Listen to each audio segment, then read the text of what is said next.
Hey everybody, TrinfiniteX here, back with some more Breath of the Wild.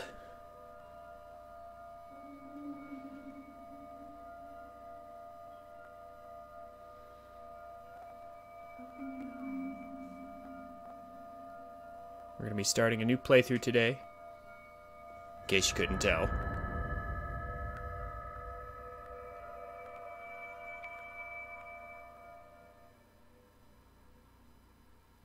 We're going to be doing 64%. Open your eyes. That is to say, 100% of everything that matters. Open your eyes. I'll explain more in a moment. Wake up, Link.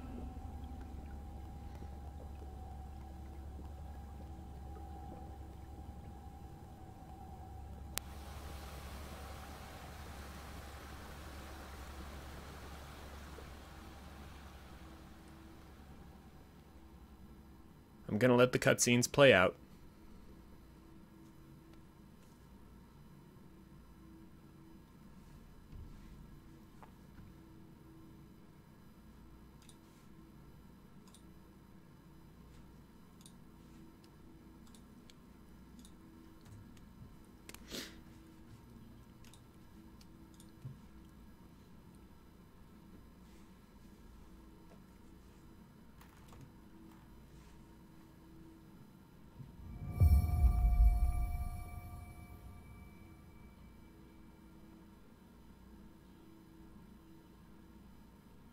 Alright, let's get started.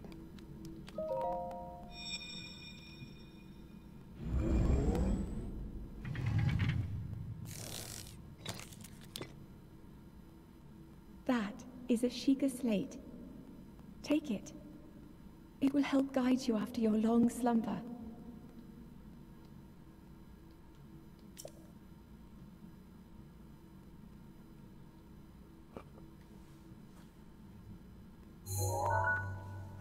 Gasp of the Wild. How's it going, Avalon? So I saw your message. Your hard drive was also damaged? Sorry to hear that, man. Guess you're stuck on your PS4 for a while, huh? Breath of the Mild. Mildly chilly. Without any clothes on. We need to get dressed.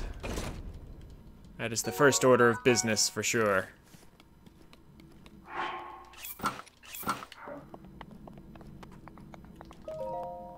Hold the Sheikah slate up to the pedestal. That will show you the way.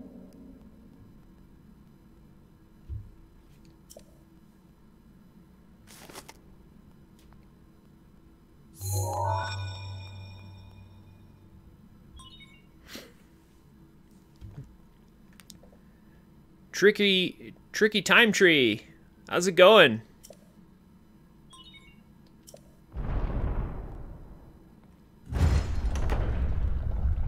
I hope you're having a good day.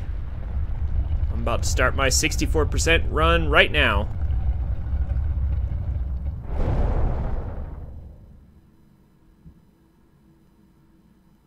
Link, Oh, you try are light. X10 Entertainment. Our light. That must show Okay. you on high rule once again. I've never heard of that person. Now go. That's okay.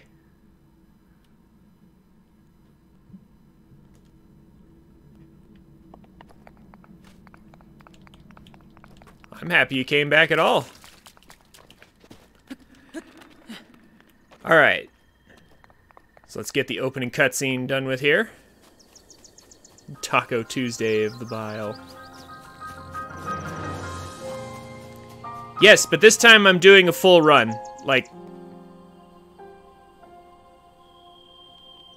no more practice. No more restarting.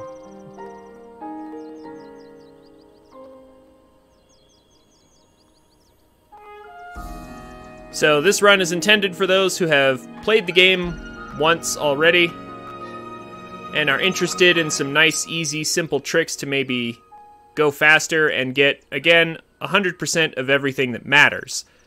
We'll be collecting 64% of everything in the game, so primarily that's going to come from getting half of the Korok seeds, which is all you actually need to actually get all the inventory slots. So basically we're just going to not be doing some of the side quests that only grant you rupees, because like you don't need more rupees. This game gives you more than enough. And also we're just not going to be wasting our time collecting 100% of the Korok seeds, but we're going to get 100% of everything else, including shrines, towers, map locations, because all those count that I just listed. Divine beasts, of course. Going to be collecting everything else. And I will be showing off some very easy tricks. Some of these tricks speedrunners use, but only the easy stuff. I'm not going to be showing off anything that's too hard or difficult. Only tricks that any person could do. Like fall damage canceling took me about, like, I don't know, 15 minutes to learn and practice and get good at. Well, 30 minutes to get good at, but like it wasn't a very hard trick. Is my point. So I'll talk to this guy while I'm going through all this. But yeah, just simple, easy tricks. Nothing too much. And most of the tricks are honestly here in the beginning.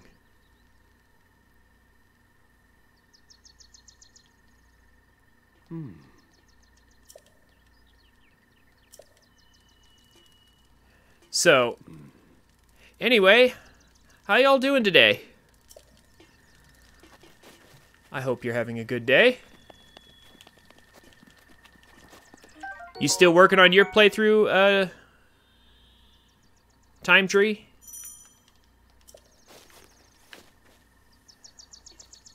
Let's go ahead and get this out of the way. These text boxes in the top right there, like the little hints that you get when you begin the game. I'm just going to go ahead and trigger some of them now.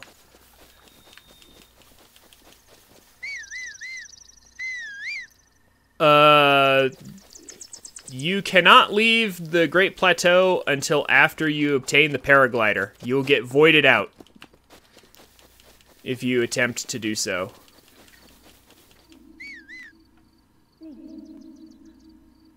Link. Trust me, the speedrunners have tried. Marked on the map in your Sheikah slate. Like, they've done some crazy, like, stasis launches and, like, all kinds of crazy stuff to get it off the plateau.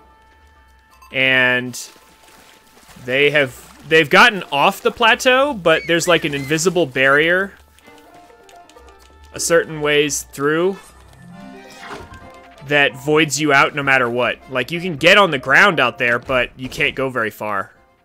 Like, there's actually an invisible barrier that warps you back. Yeah, I saw the magnetic door and the stasis trick. Like, there is... You can sorta get off, but, like... At a certain point, it voids you out, though. And then, of course, there's hacks. The Wii U version of this can be hacked. This is being played on the Switch, by the way. So here's the first trick. It's called fall damage canceling. Actually, this is not the first trick. I'll explain the first trick in a moment. But fall damage canceling, you pretend like you're going to throw the weapon. I like to stare at the ground. Jump off. Begin to throw the weapon. And then immediately, 1 second after you begin to throw, just turn the weapon off, like hit right on the D-pad. And switch your weapon off, and it will cancel your fall damage. This is only useful in the beginning of the game, obviously, because later on we're going to have the paraglider, and that's obviously superior. So this right here, whistle running that I'm doing, if you whistle and tap B rapidly, you can actually run without consuming stamina. That's the actual first trick of the game. It kind of forces your hand into this weird claw shape on the controller, but running without consuming stamina is huge. You will see me use this throughout the entire run, unlike fall damage canceling. And yes, you can totally hack the Master Sword. Or sorry, you can totally hack the game on a Wii U, because you can hack the Wii U. People have modded Wii U's, no problem. Like, they're everywhere. Yeah, you can hack the DLC Master Sword Trials. Have you seen Time Tree on YouTube? There are actually people who have created whole dungeons. Like, there are actually a bunch of fan-made dungeons online. I was just watching some of them just a minute ago. But anyway, so this guy right here has a shield, and I want it. We don't actually care about him at all. I just want his shield. So I'm going to do that real quick, and I don't want to actually fight him. This is Master Mode, by the way, in case you couldn't tell by the blue bokoblins. So this is hard mode.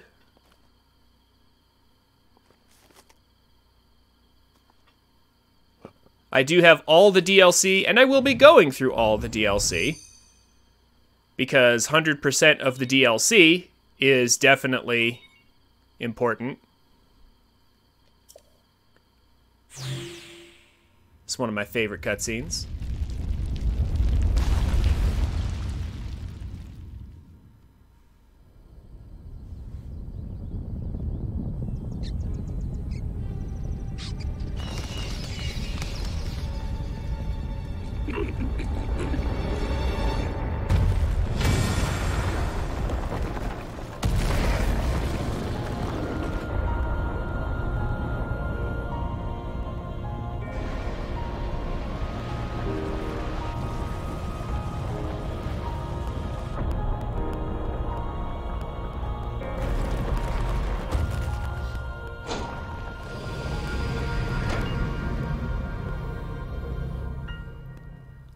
Nintendo wishes Wii U hacking was illegal, but you can totally mod your Wii U if you own your Wii U. At least that's how the law in the US works. If you bought, it's your Wii U, so you can do what you want with it. You can totally mod it if you want to.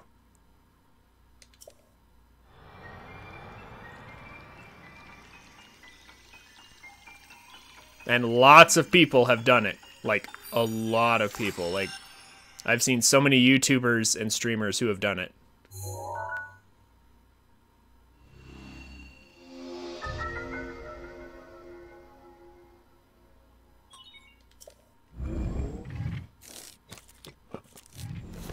In fact, I'm pretty sure you can find, like, tutorials online and stuff for how to do it.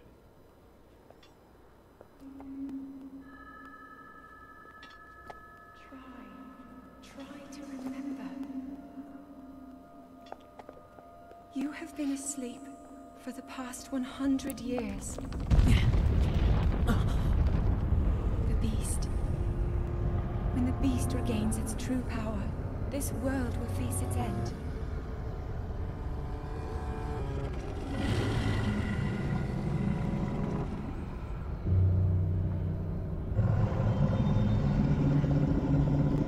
Wow, Ganon. That's a cool trick, dislocating your jaw like that. Now then. You must hurry, Link. Before it's too late. And now to promptly take our time. Because there's no actual time constraint on this game. Okay, so we're going to do another fall damage cancel right here. Like that. Instead of slowly descending the tower, we're just gonna do that. Again, that trick is not all that hard to do, so that's why I'm using it. I am not a speedrunner. This is not a speed run. I am basically just using easier speedrunning tricks to have some fun. That's really what this is all about, and that's why I said this is for people. This playthrough is going to be for people who have already played the game once, and who would like to replay the game and collect everything that's actually of value, at least, and have some fun along the way.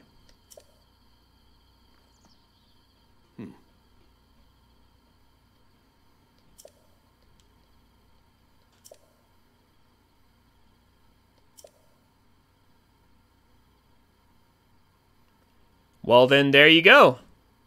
You've already beat Ganon, but you're still playing it? Welcome to the club, my friend.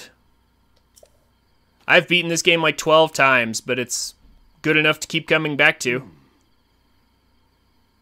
Especially with all these glitches and tricks that you can do. It's almost like there's brand new content for this game still coming out to this day, despite the fact that Nintendo has officially stopped supporting it a while ago. They've already said they're not gonna patch it anymore.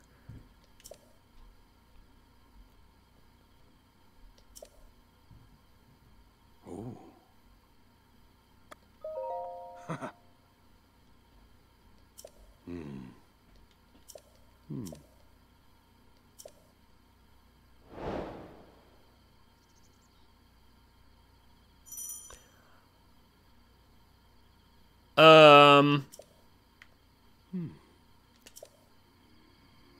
I have a route planned for this that I believe is the most efficient route for getting around the world. At least my way. I have experimented with taking different routes before.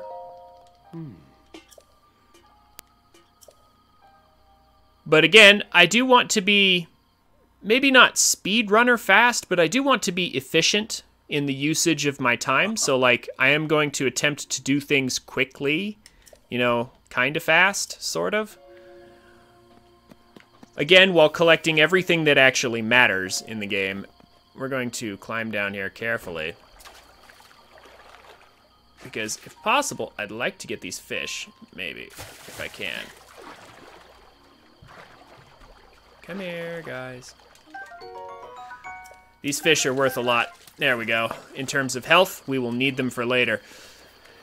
Okay, so we're gonna run around this way.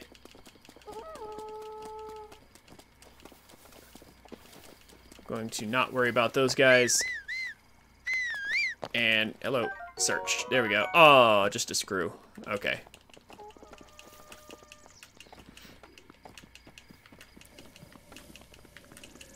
Again, just whistle running and like this is like really awesome. Being able to run without consuming stamina is so great. Again, just hold down on the D-pad to whistle to call your horse, even though we don't have one, and then just tap the B button really quickly, and you will be able to run without consuming stamina.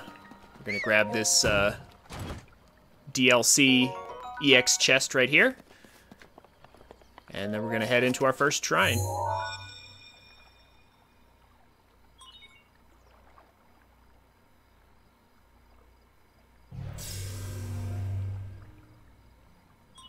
This is probably the only time I will ever let this cutscene play out.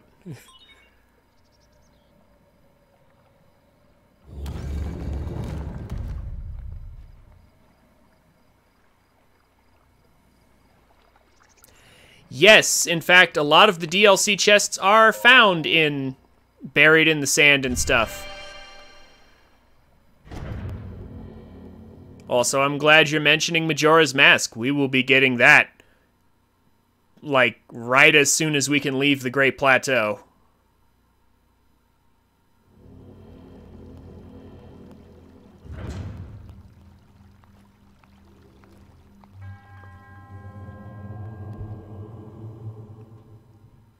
Oman Au. The Magnesis Trial.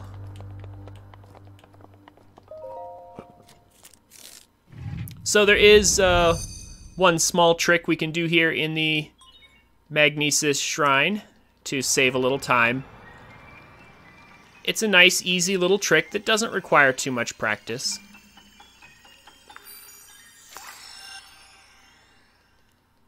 And it looks kind of cool to just, like, skip part of the puzzle.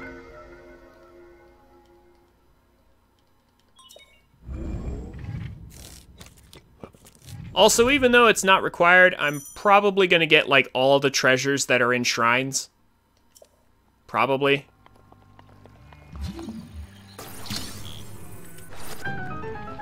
We'll see as time progresses. But, like, especially here in the beginning shrines, there's some decent treasure we can get. So, why not have it?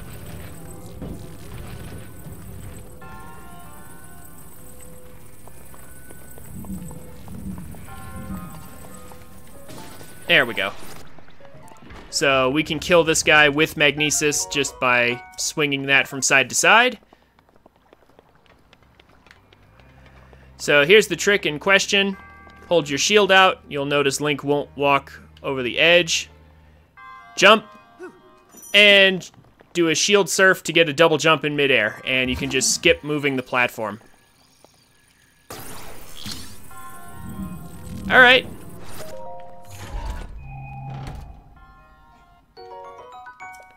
Now we have our first bow.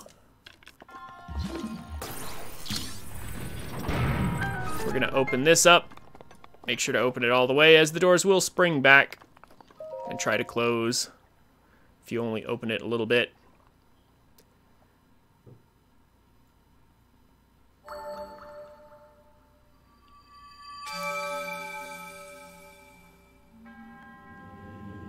So,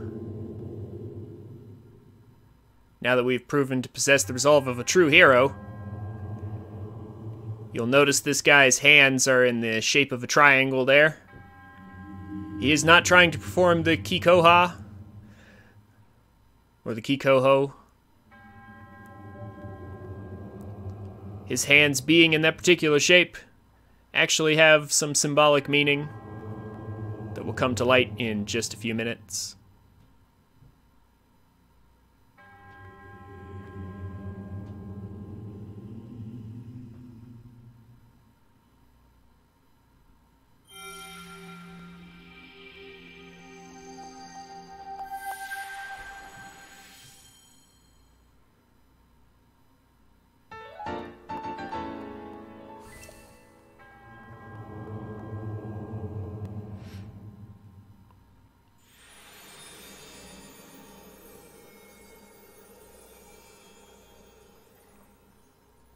All right.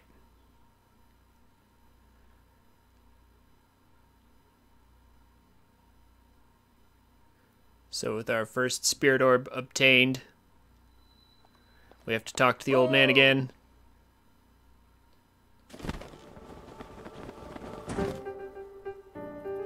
Where did he glide down from that angle?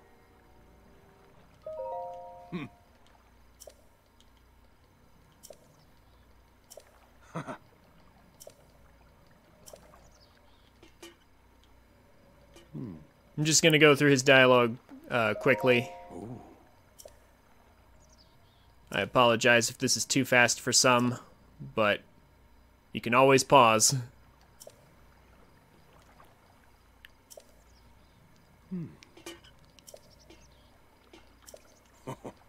And again, I've played this game so many times already. I'm not gonna read out all this dialogue. I will let the cutscenes play, like I said, though.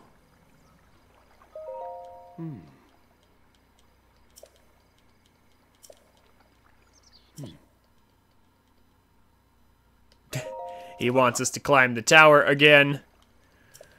But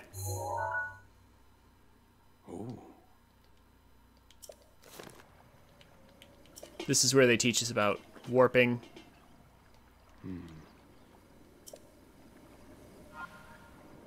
Okay. Oh. Old man boat says climb. Again, I'm going to wait for just a second to let the hero's path hint thing in the right disappear. Because if you don't let it disappear, it will continue to pop up every time you open your map.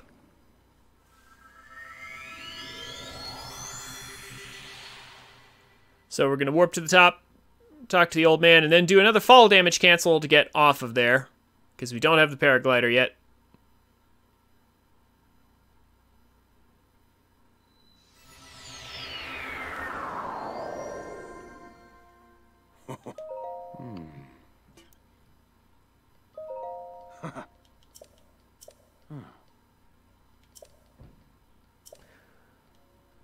Also, man, he's tall.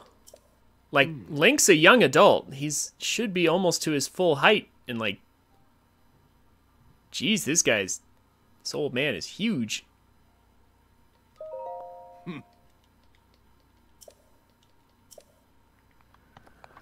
Okay. So, having spoken with him, we'll do another fall damage cancel here. Just jump off. Swap. Keep in mind, you don't have to do the cancel, like, super close to the ground or anything if you don't want to.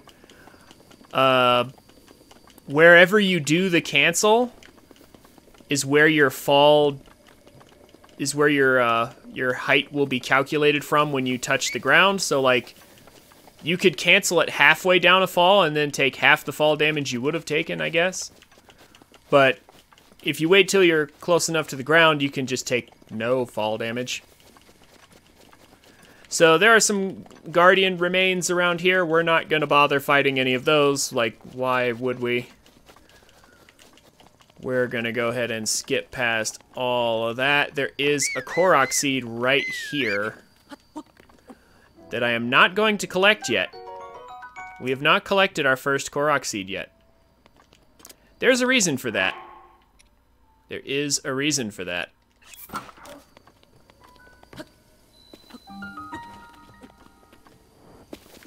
Okay, now pay really close attention here, guys. This is like one of the most important things to remember to get. If you have the DLC, that is.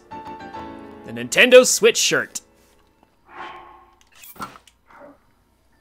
Now, we are properly dressed for adventure.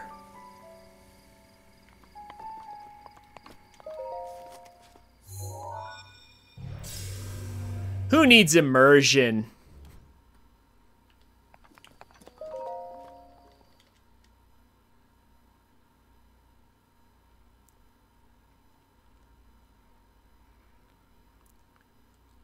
All right, so since I'm streaming this on Twitch, I'm going to need to run some ads from time to time. Obviously, this will be cut out of the YouTube version. But right after I grab these bombs here, I'm going to go ahead and run some ads for just a moment. And then I will be right back. Again, if you're watching the YouTube version of this when it comes out, you will not have to worry about that.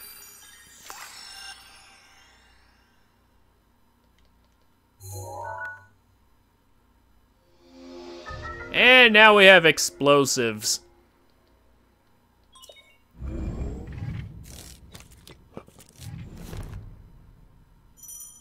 What could possibly go wrong? Alright, see you guys in just a minute.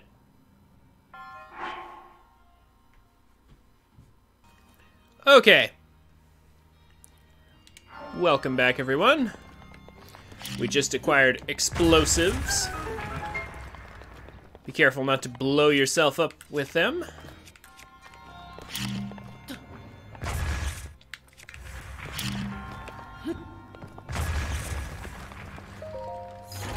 Again, we're going to be acquiring all the treasure chests here. So there's very little reason not to.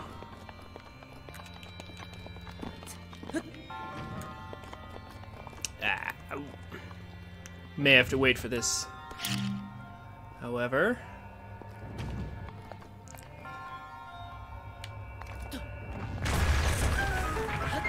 that is always a bit of a tight trick there. Throwing the bomb and blowing up that wall without blowing yourself up can definitely be a trick.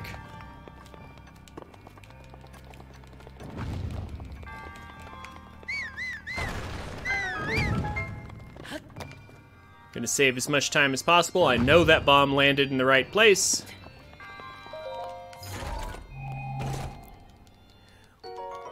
So here in the early game, it is actually going to be important that we get all these like ambers and rubies and things, because we're gonna need a lot of money after we leave the Great Plateau. And I will show you where all the best places to get money in the early game are. And how to quickly and easily obtain a good amount of money.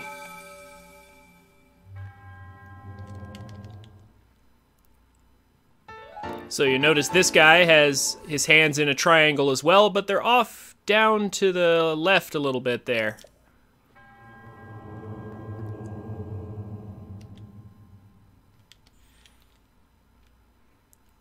If you still haven't figured out what these 4 monks are trying to make with their hands, this must be your first Zelda game, I assume.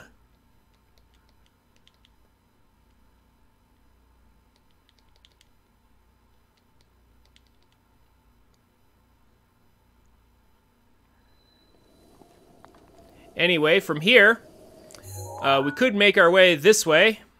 If we cut past the Lionel here in the forest that they put here in Master Mode, you could kind of skirt your way along the edge. I am not going to be fighting the Lionel before leaving the Great Plateau. That is crazy. The next shrine is up here. We're actually going to warp back to the Shrine of Resurrection in order to get there. It is the safest and fastest way to get there.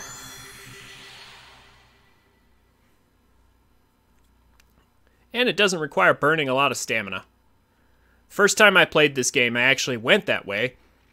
And burned a ton of stamina climbing up the cliffside.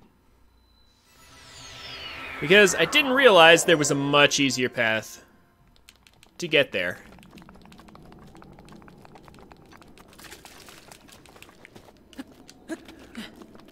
I believe the speedrunners actually go to the Stasis Shrine first. Like, they don't even do Magnesis first. They just go straight to Stasis, I think.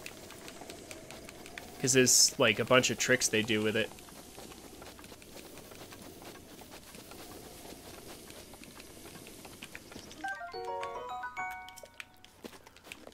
Anyway, we're going to grab whatever food we can on the way. It's very, very important that we grab all the food we can on the way.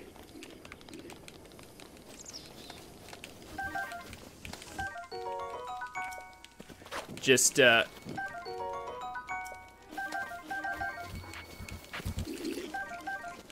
keep grabbing all the food. Ignore the enemies.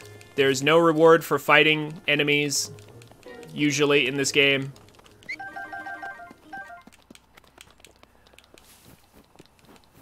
So here we have a cold area.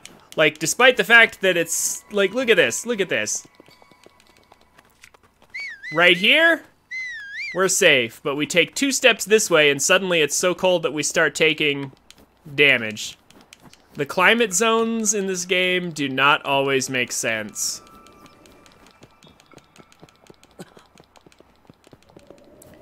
So, we're gonna take damage over time, because it's too cold. There are several ways to get around this that we're not going to avail ourselves of just yet, because they're slower. And we don't need them.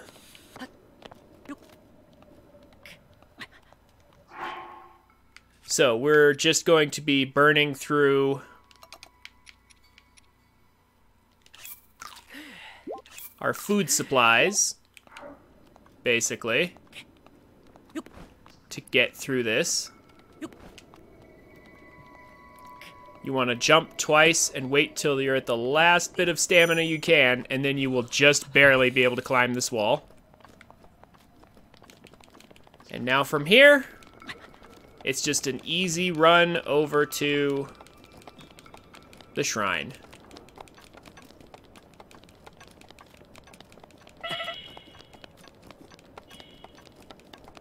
Don't have to worry about anything.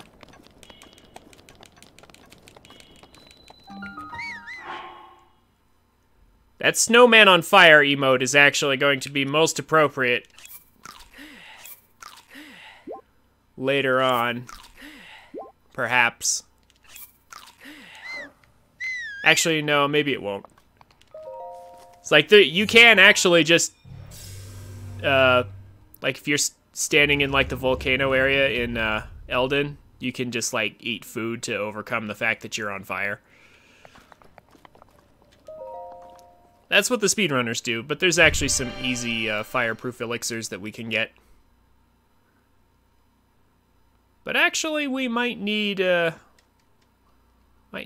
tank some fire damage later, though, for a particular shrine quest. So here we shall grab stasis. There's a minor trick we can do in this place as well.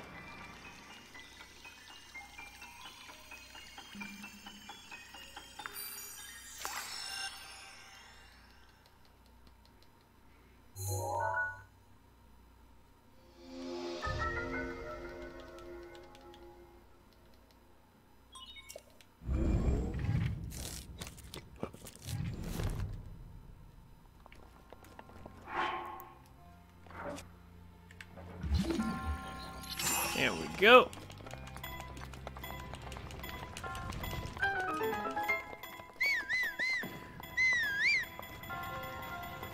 So this right here, they intend for you to stop the rolling boulder with stasis, but if you're quick, you actually don't need to. You can just kind of skip it. Like so.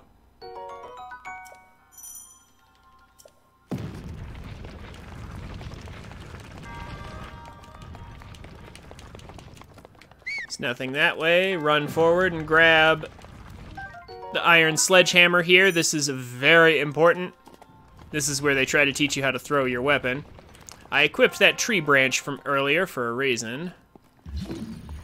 We're gonna go ahead and waste it here. You can skip past this by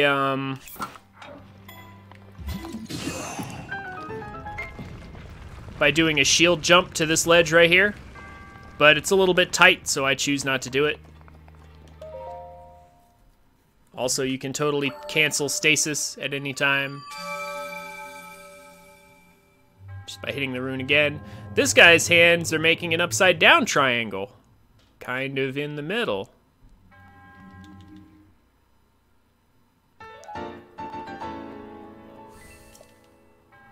If you haven't figured it out yet, these 4 monks on the Great Plateau each have their hands in triangle shapes in different positions that collectively make the Triforce. I actually didn't realize that till like my 2nd or 3rd playthrough. I just wasn't paying attention to it. But I think it's a cool little reference to point out. In any event, it's almost nighttime. So right up there on that ledge, we need to get there. We're going to abuse whistle running to try and get up here without climbing if we can, as much as we can.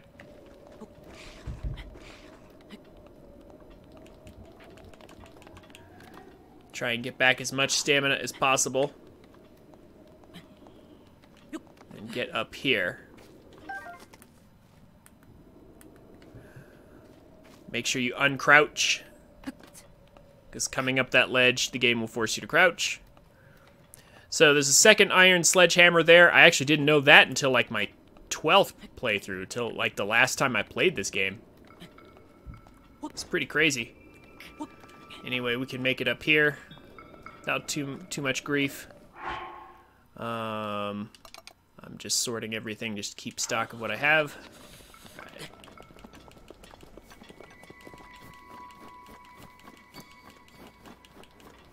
I saw that shooting star, but we can't get it in all likelihood. At least not yet. Alright. So this is where things get a little tricky. In case you didn't think they were already. We're gonna run past this guy if we can. Steal his treasure. This guy can one-shot us, so getting around him is incredibly important. Definitely don't want anything to do with him.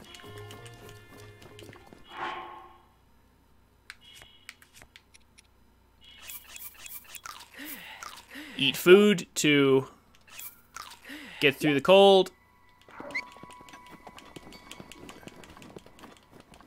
Just be a man and tank it. Tank it, Link.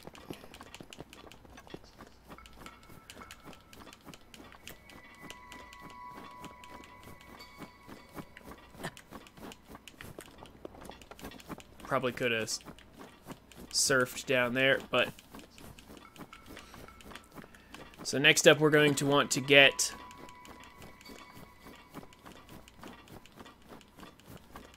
the warm doublet as quickly as we can, because we're just burning through healing items to get through here. We're actually not headed to the next shrine just yet, because the warm doublet is really, really good to have. We don't want to die here, so go ahead and eat up. It's the last of our shrooms, but we still have fish.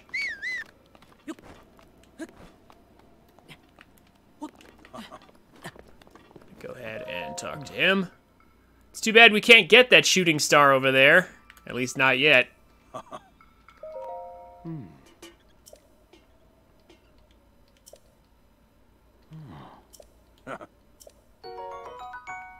So this is the easiest and freest way to get the warm doublet.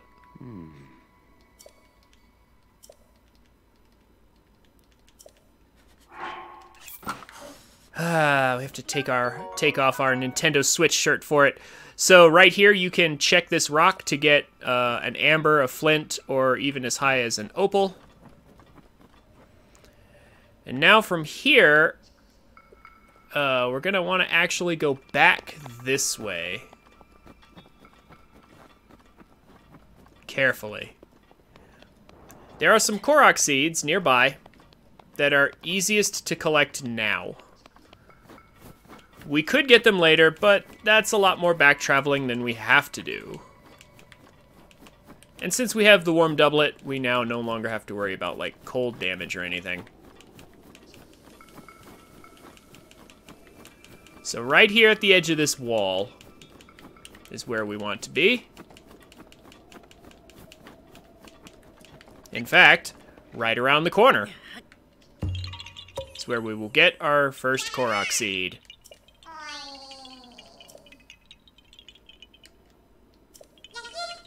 We have a tradition around this stream. Whenever we find a Korok under a rock, we have to give them their rock back. Since they're giving us a seed, here's your rock back.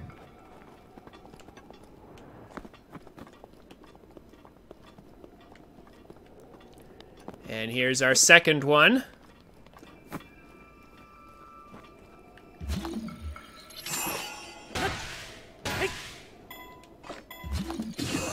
Just 2 hits will be enough to send that away.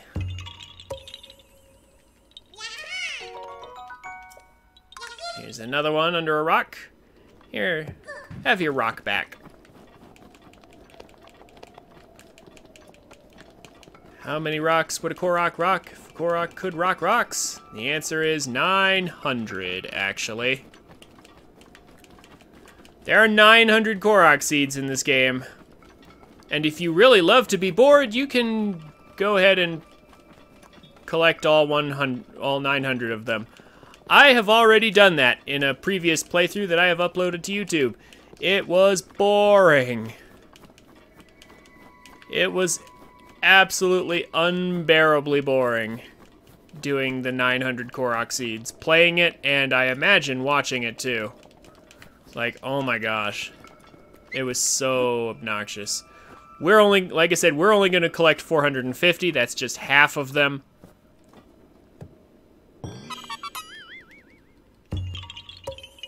Because that's all you need to get all the inventory slots. So there's no reason to collect the other 450.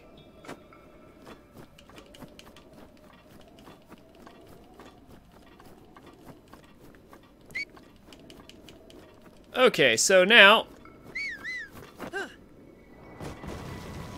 shield surfing to go quicker. So, shield surfing is cool. Unfortunately, it wears out the durability on your shields unless you're on snow. I actually didn't know that until recently. if you shield surf on the snow, it does not cost you any durability on your shield. So, that's certainly nice.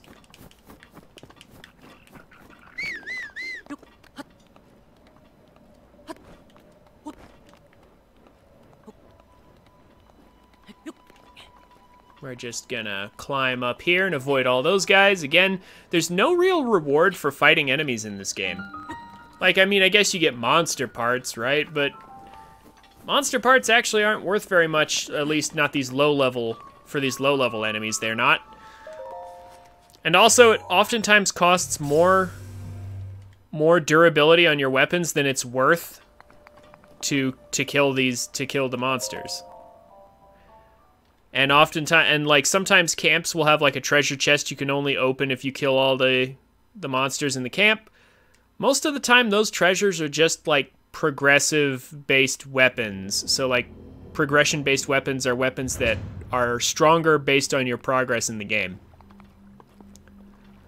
So yeah, at this stage it's just not worth it, is really what I'm saying. You wouldn't get a weapon with enough durability to be worth the durability that it costs you to kill the monsters. So there's no real point in fighting enemies in this game most of the time. There is a hidden EXP system in this game that I will be breaking down and explaining at a later date. But for now, let's just focus on getting and using Cryonis.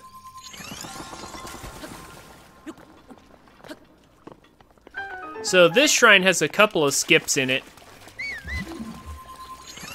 if you're good.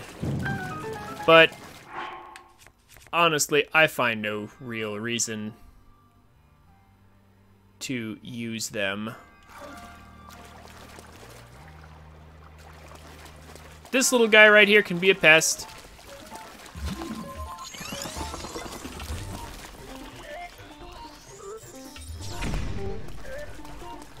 Very much so.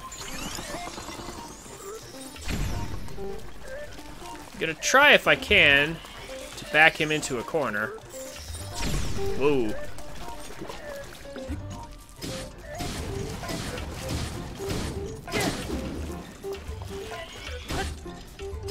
If you hit him with a strong enough attack, he won't be able to fire his weapon. I am using the weakest weapon I have on purpose to kill him. It will be very, very slow on Master Mode, but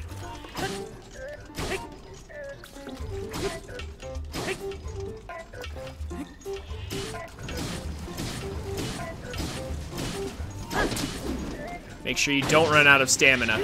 Always cancel your attacks before you run out of stamina.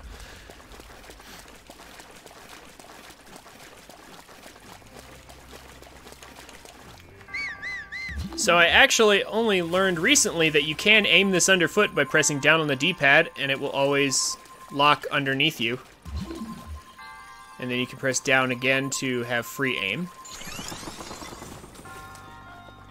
That does make certain things easier later on.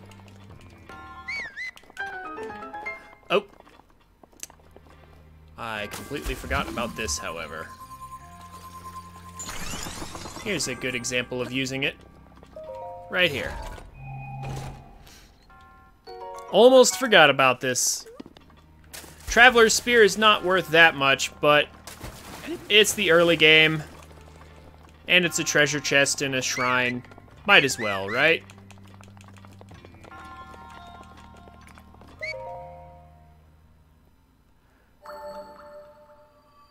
So, we have the last piece of the Triforce. I'm pretty sure this is the Triforce of Courage here, if we're looking at it from our direction, anyway.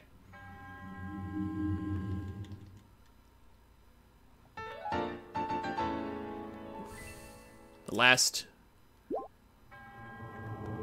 triangle there that he's making with his hands.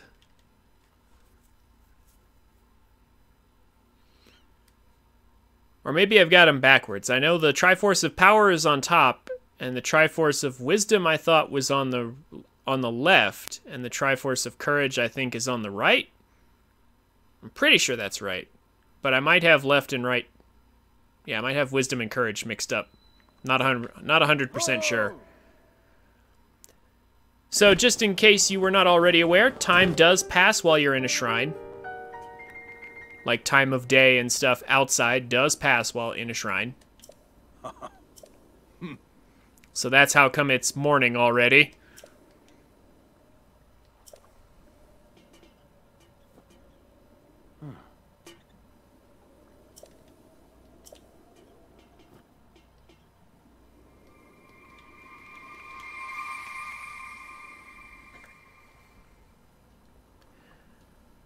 All right. So at this point, we can now get the paraglider. So we need to get back to the Temple of Time quickly. We could just go to like the Shrine of Resurrection or the tower and, you know, do another fall damage cancel and then just run up to the Temple of Time. However, there is a faster way of doing it called the boulder launch. The boulder launch is not that hard, but it is a bit of a tricky trick, especially with so little stamina.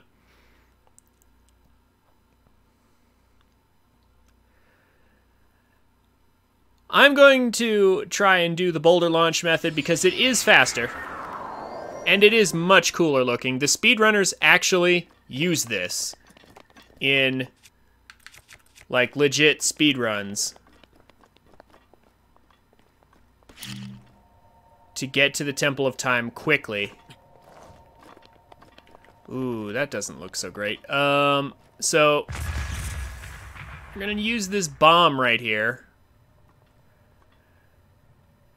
I'm gonna put it on the ground right next to the edge, pull out our shield and push it in. The bomb, depending on its position, will change the trajectory of this boulder slightly.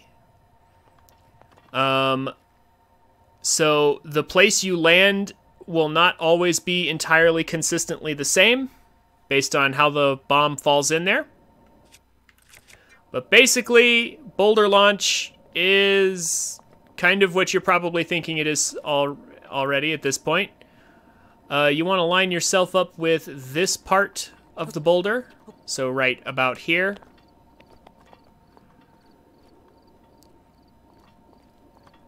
Okay, so we want to be right here. We want to turn around because we will actually hit the boulder more this way. We're going to stasis it and immediately start whacking on it.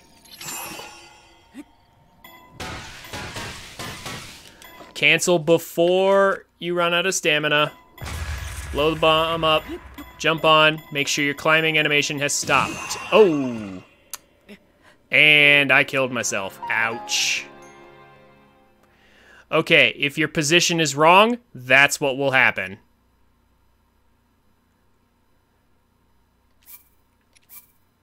I am going to reload. I thought I might have been too high there.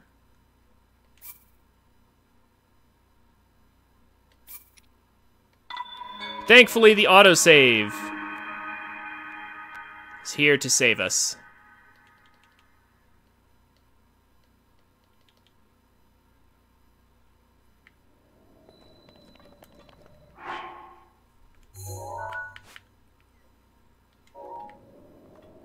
And no death. What are you talking about? I didn't die.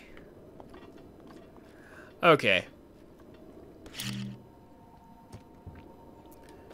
So actually, that brings up a good point. I probably should have already done this. I'm gonna go ahead and save my game here.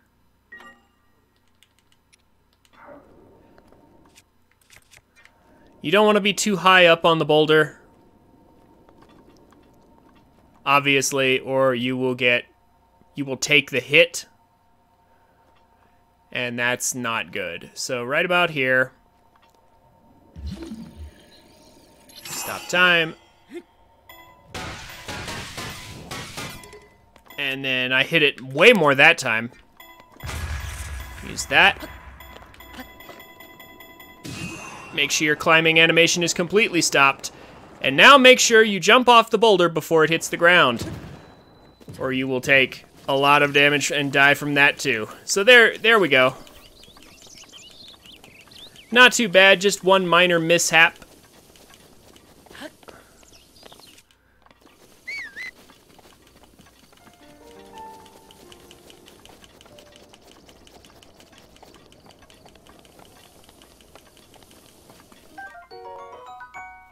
Good thing that autosave was there to save me, because I forgot to save, so I am actually very lucky that that worked out. There's an enemy over there, but he loses track of us as soon as we get up to here. Let's turn on our spirit orbs. Hit the goddess statue, the Temple of Time.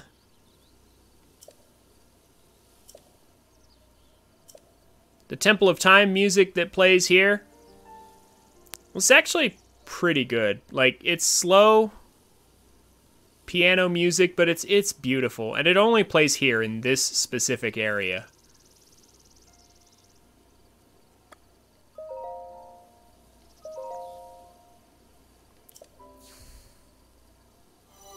Always ask for stamina first. Stamina is super duper important in this game for, like, everything.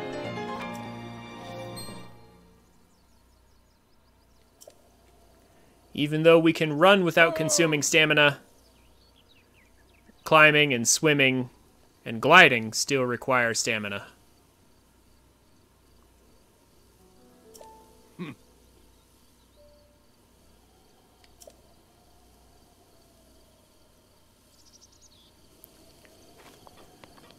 So,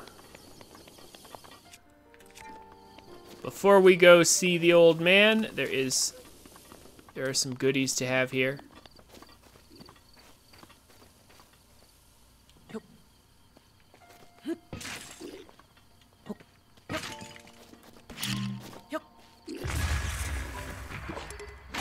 I'm just gonna grab all these arrows that are lying about. He's gonna chase me around, but he's actually not that scary.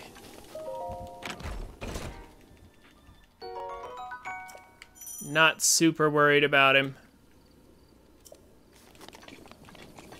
See, look at that. He actually lost track of me.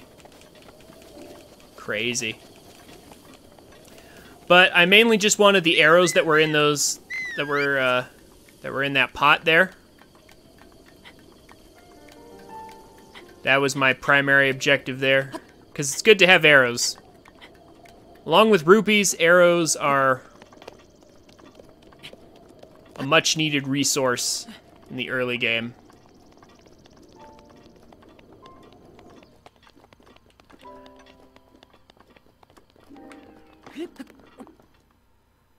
And now, cutscene time. Well done there, young one. Now then, the time has come to show you who I truly am. I was King Rome Bosphoramus Hyrule. I was the last leader of Hyrule, a kingdom which no longer exists.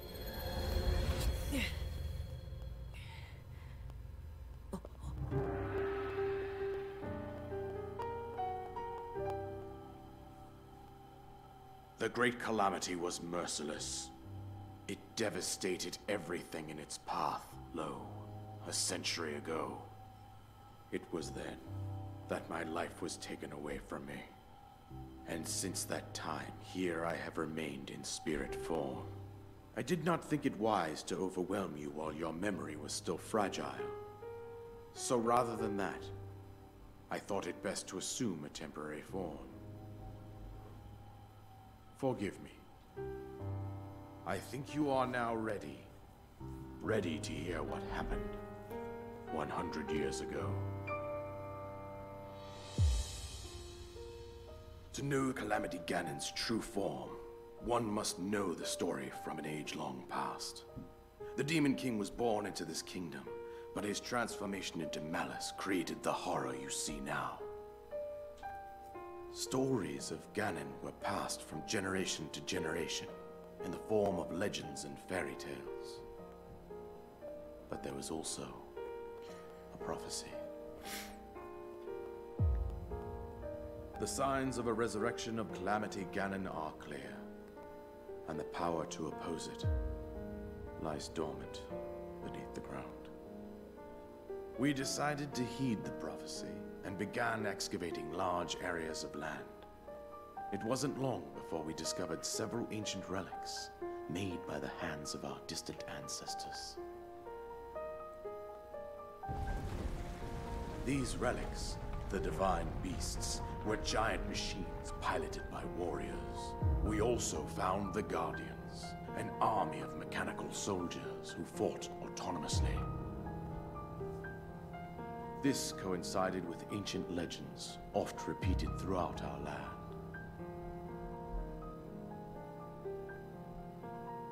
We also learned of a princess with a sacred power, and her appointed knight, chosen by the sword that seals the darkness.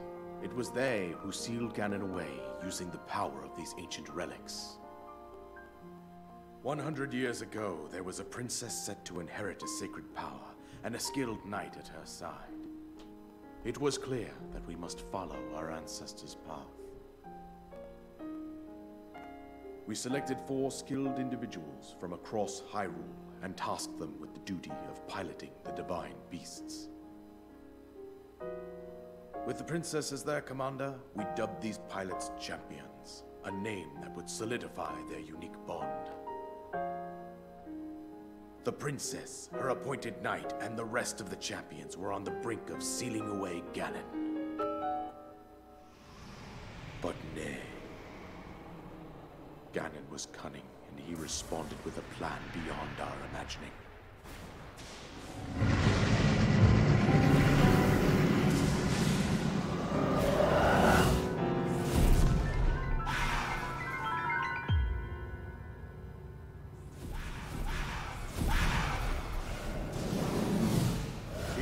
From deep below Hyrule Castle, seized control of the Guardians and the Divine Beasts, and turned them against us. The champions lost their lives, those residing in the castle as well. The appointed knight, gravely wounded, collapsed while defending the princess. And thus, the kingdom of Hyrule was devastated absolutely by Calamity Ganon. However, the princess survived to face Ganon alone. Link, you are our final hope. The fate of Hyrule rests with you.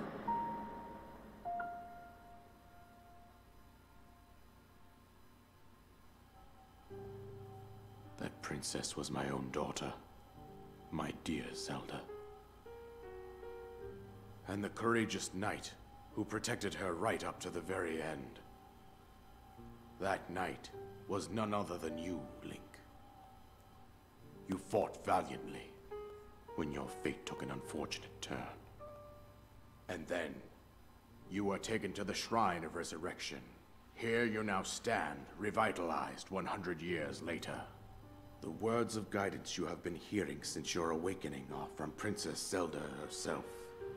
Even now, as she works to restrain Ganon from within Hyrule Castle, she calls out for your help. However, my daughter's power will soon be exhausted.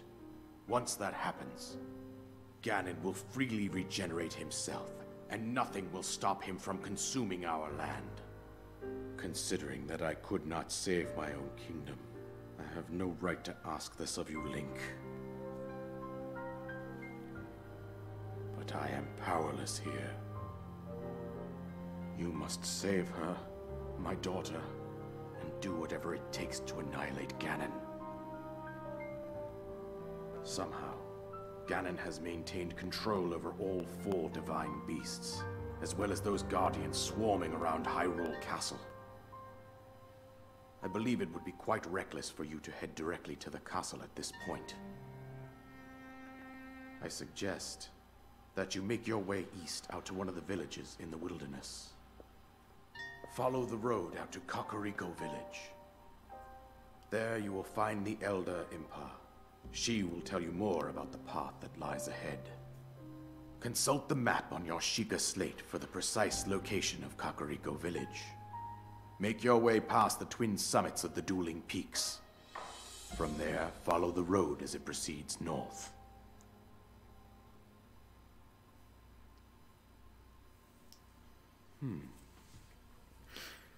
And now we have the paraglider. Perfect. Now the game begins! Also, that was a great trailer for Age of Calamity that's coming out shortly. I look forward to playing that on this channel. Right after this playthrough.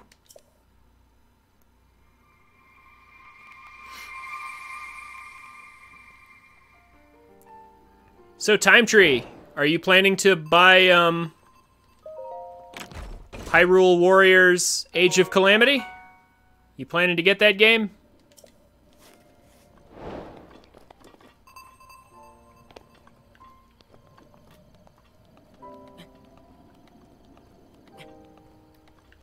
Before we leave the Temple of Time, make sure to grab that bow. And then also, make sure to grab this Korok seed up here at the top. Age of Calamity looks like it's going to be a great game. I cannot wait to play it. Despite the fact that it's a Warriors game and I'm not really into Dynasty Warriors that much, this looks like it'll be pretty good.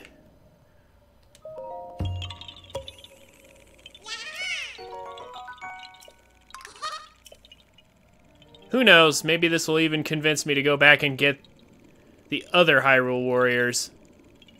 Anyway, we're now going to jump down from here.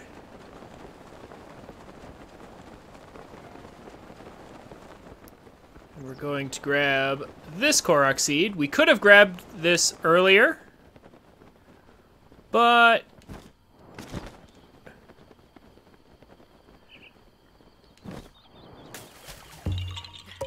that would have actually slowed us down. It's faster to get it now that we have the paraglider. Ah, I could have grabbed a fish. Dang it. Could have had a fish. You know what, though? I can have this fish. Or maybe not, since it can apparently hear me. Ah, no, Link. There we go. I just really wanted that fish. Okay.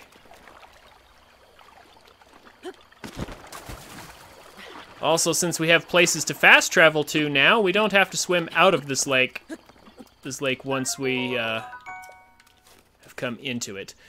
So, now we're going to collect all of the Korok seeds around the Great Plateau. They number a total of 17. However, we will have 18 by the time we leave here. So,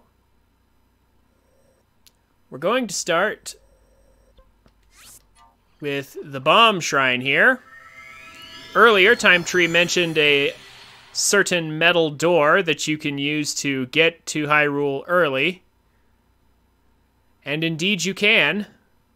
You just can't go very far before getting voided out. But that metal door actually has a Korok seed under it.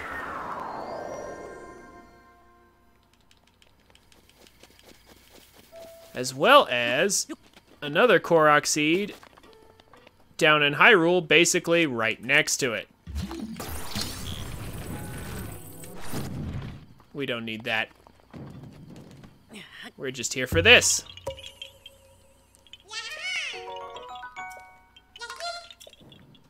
Oh yeah.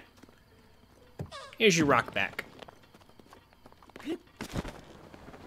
Now, we're going to go down here, just off to the side, and touch down in Hyrule Kingdom for the first time. But only for a second.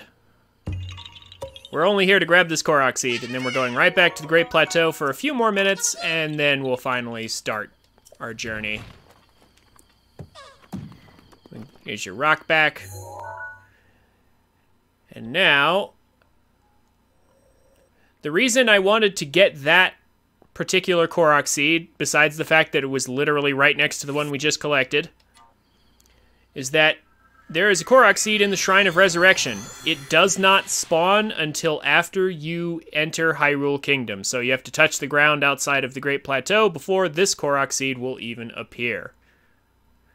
And it does count as a nice, easy Korok seed that you can grab in the Great Plateau. All the Great Plateau Korok seeds are very easy to get.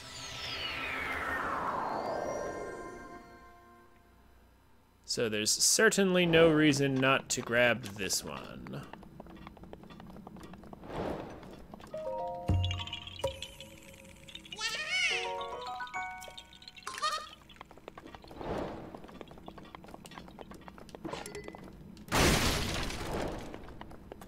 Oh, there was actually nothing in there. Oh, man.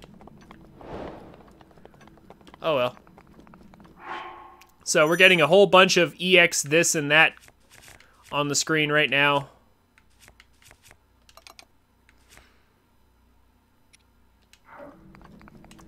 Because we touched Hyrule Kingdom. So now the game's like, oh, there's so much DLC you have. So much you have to do. But we're not going to do them in that particular order. We are going to equip an iron sledgehammer. I like to equip my best bow that I have. And actually, let's equip our best shield too, just because we can. I'm going to keep the warm doublet on, mainly because we're going to need it here in a bit, so I'd have to switch back. And yeah, I think we're good to go. So, next set of things to do. So this talus right here, this is the only talus on the Great Plateau. It's super easy to kill if you have an iron sledgehammer.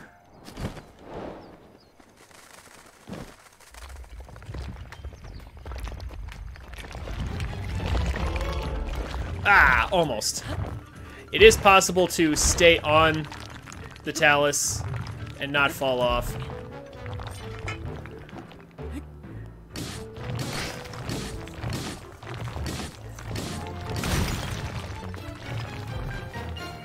When he's first getting up, but it's a little tricky. Anyway, so as you can see, that talus is really easy to kill. He takes so much damage from the iron sledgehammer that you can just spin to win once to kill him. It is worth it to do so in the early game. Very, very much so. Because he gives you a ton of gemstones, as you just saw. And these gemstones are very important for getting money early on in the game. So, we're going to come past here real quick. And I'm going to quickly grab this, honey right here. Just remember, if you ever want to collect honey, just blow up the beehive and the bees will all die, but the hive won't be damaged. So once you beat the talus, you want to come up, you want to find that giant log right there, and you want to go to the log, stopping to get the honey that's over there on the way. We're going to need that honey in just a bit. But here we have another Korok seed, follow the flower.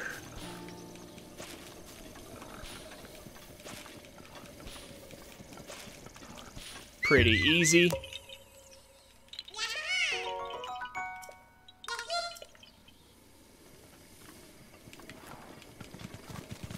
Then we want to head towards this little mountainous pillar, this rocky outcropping here, whatever you want to call it.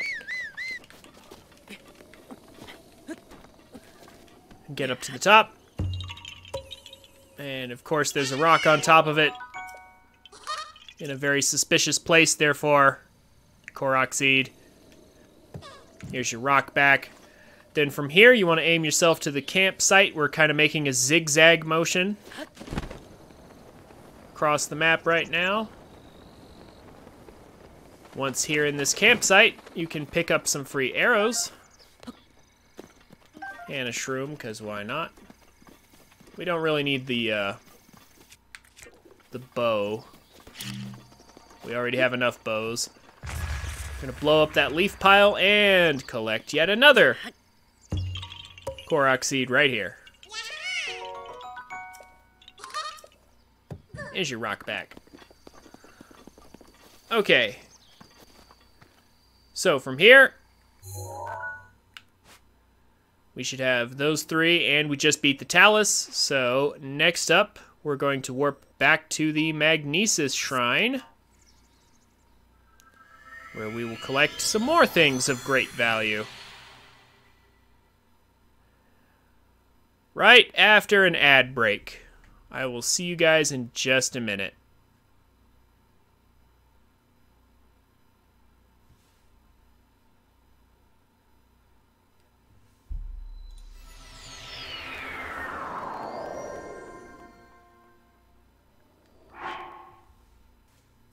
Okay. So, upon returning to the Magnesis Shrine, we're going to go ahead and finally get these treasure chests, as well as that metal board over there. That metal... It's not a rod. What would you call that? A stick? No. We're gonna grab this metal plank. There we go. Plank. Yeah. We're going to take this with us to collect some very, very valuable treasure. Over here in this swamp. So if you fall into this muddy water, you will void out.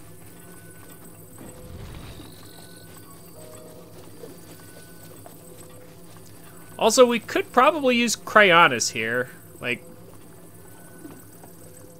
yeah, we could use Cryonis to get across this, but this is how you can do it without Cryonis. Oh, well, maybe. Maybe I will do it with Cryonis then. Jeez, game. Lining this up can be a little tricky, but there we go.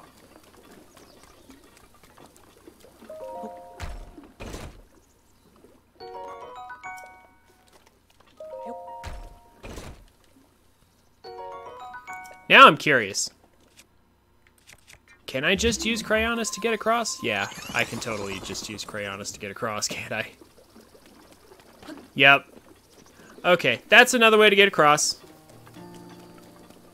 I'm actually not used to having Cryonis at this point. Like, I normally get Korok seeds earlier, or at least I used to get Korok seeds as soon as I was able to get them, but then I started to realize, you know, actually, getting the paraglider first makes everything faster. The physics here on this tree stump are ultra wonky. Like, seriously, you have never seen physics this crazy before. But there's a Korok seed in it. So we gotta do that. And then run over here to grab another. Easy Korok seeds. There's your rock back. Okay. So that should be all the Korok seeds there. Next up, there are some Korok seeds around here that need to be addressed.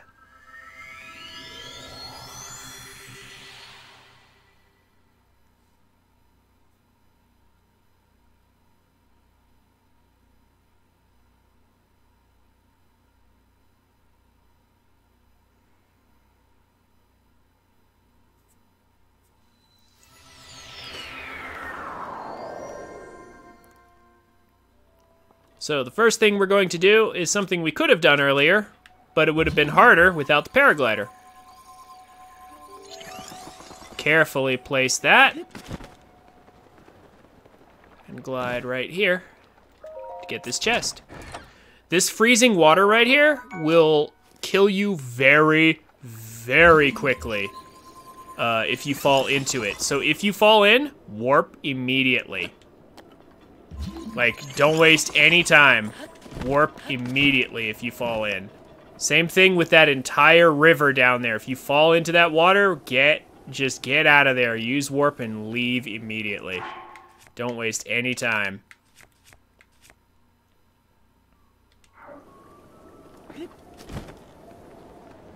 So, down here...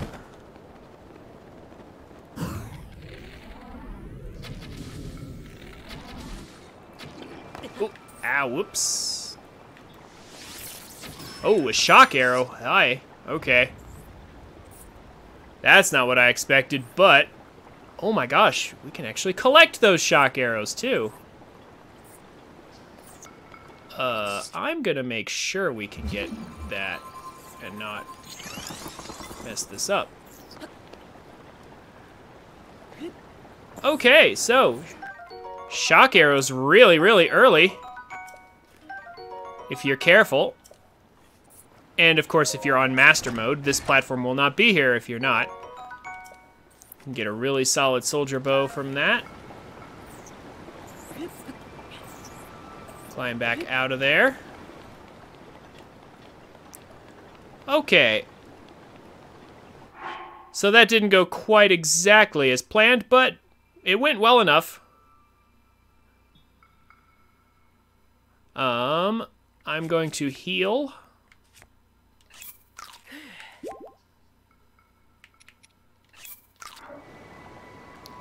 And then I'm actually going to go ahead and save. Save often. That is always a good idea.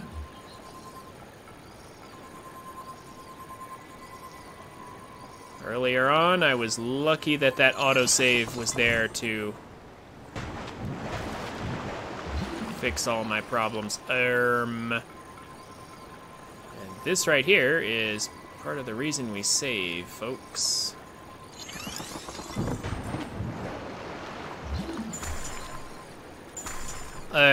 This log is supposed to easily come out for me and lift up out of the water so that I can get that Korok seed right there. That doesn't seem to be happening, however, so I'm gonna try a backup strat, maybe. Emphasis on the maybe. Can I get that out of there? I don't think I can. I don't think there's anything I can do. Again, if I fall into the water, instantly warp. Don't even worry about it. It's not gonna let me examine that from here, is it? Okay. That's unfortunate. It's a little bit of wasted time, but basically that log right there is the only platform you can use to get under there to that one Korok seed, at least as far as I know. It's a really awkward Korok seed to collect. And if the log doesn't, if the physics for the log don't behave, then you just have to try again. And that's kind of all you can do.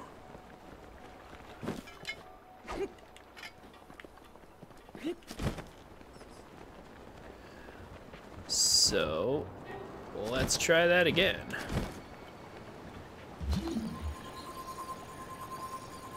Let's lift this thing up. Hey, look at that! It worked perfectly that time. You know what's not gonna work perfectly? These guys, hold on. Let's make sure these guys are not a problem.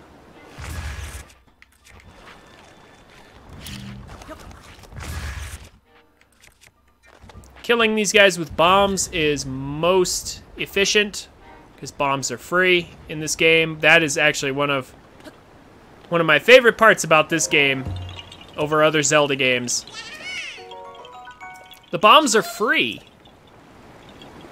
You get infinite bombs pretty much right from the start. Carefully turn around and go back this way.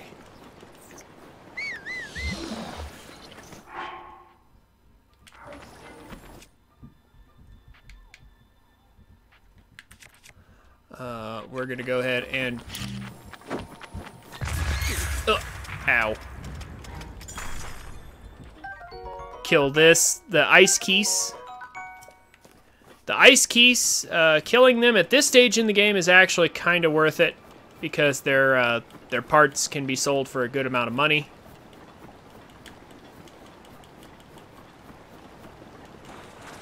Try to walk on the land as much as you can, as opposed to the snow, because on the snow you will run very slowly, unless you have the snow boots, which we'll get to later. Whereas on regular land, you will move much, much more quickly. Regular keys? Yeah. Who needs that?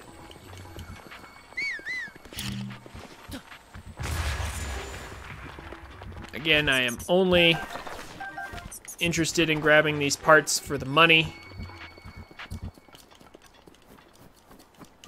They may have some use later, and I think we've already got enough, so we're gonna go ahead and just move on now. This little stash back here behind the waterfall is not required, but I like to get it because there's some nice stuff here for the early parts of the game.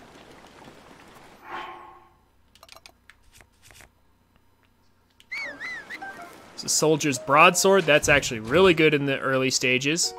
Some more fire arrows, which is also much appreciated.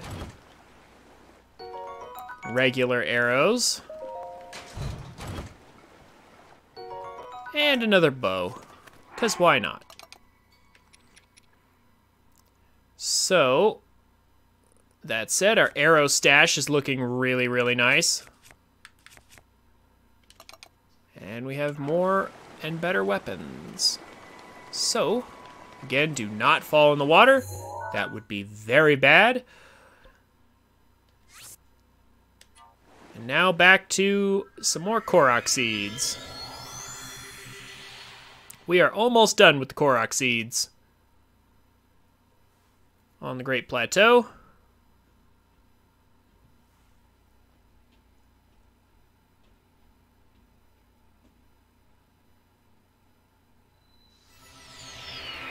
So like I said, there's 17 on the Great Plateau, which means we will have 18 by the time we're done because of the one extra one that we collected that's actually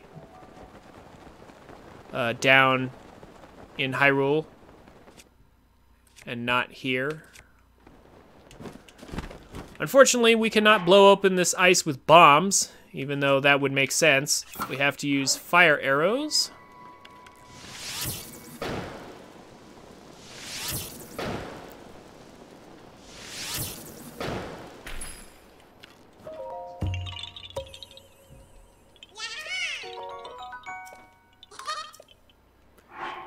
If done efficiently, it will only cost you 3, but it can cost you 4 if not.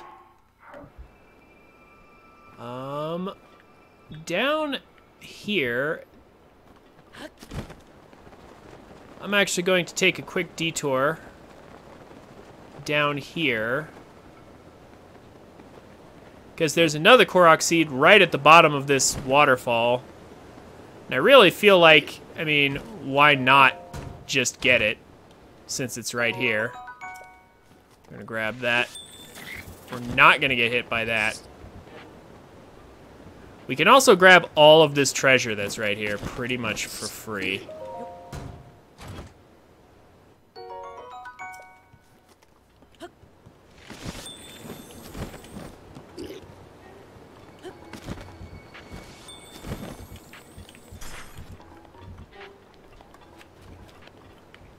So, here's a basically free Korok seed right here. almost free. Oh, come on. Okay. You know what I need to do, though?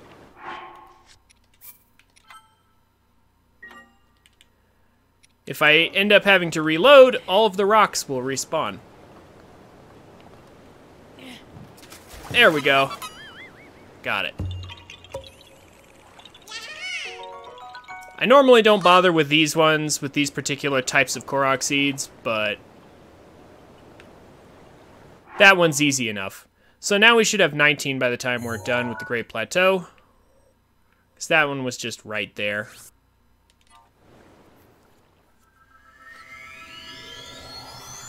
There's 3 more left.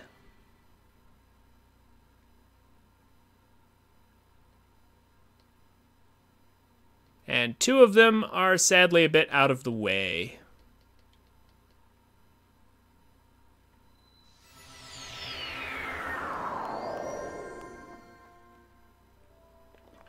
So here's one of the ones that's a bit out of the way here. We have to glide over here past this pillar right here, past this point. And then right off the edge here, there's another little hidden Korok puzzle. And this counts as part of the Great Plateau, by the way. This Korok seed is counted as a Great Plateau Korok seed, even though getting down here without the paraglider is kind of difficult.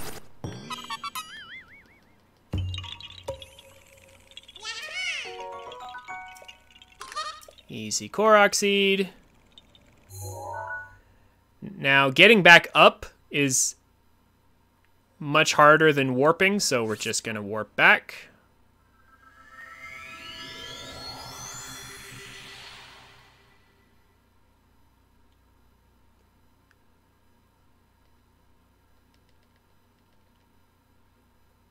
Then we have another one off the edge of a cliff that's, again, harder to reach from the bottom than it is with just using the paraglider and going down. It's always easier to go down in this game than it is to go up. That is just like a general rule of thumb that you always want to keep in mind. It is easier to go down than up.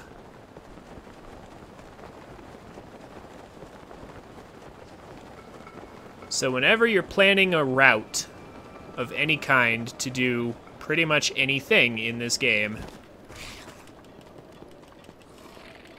ask yourself,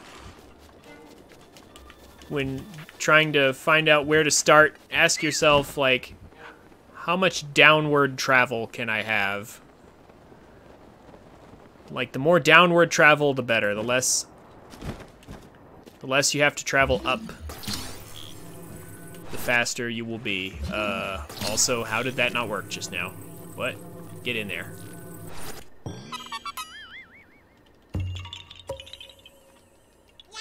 Okay. Don't know why that didn't work the first time, but we're nearly finished.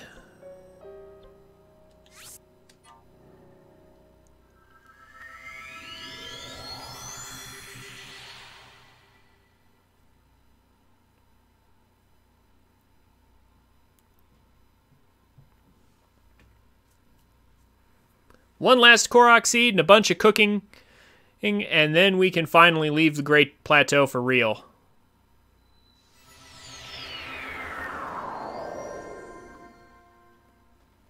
So, from this shrine, we want to go ahead and dive right off and find these guys.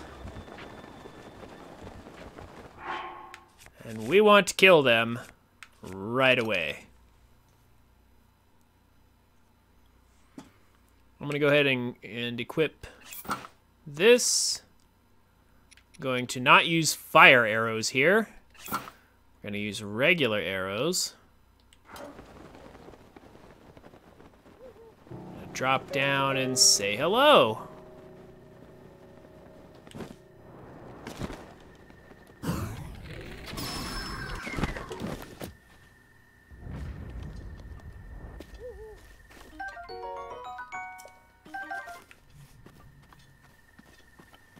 Then, since it's nighttime, we can take advantage of this and just kind of sneak up on these guys.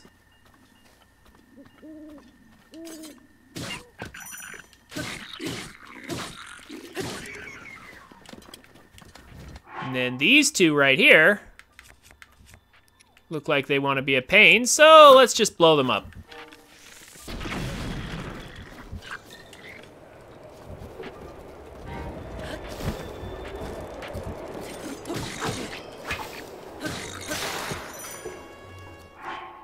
Like so.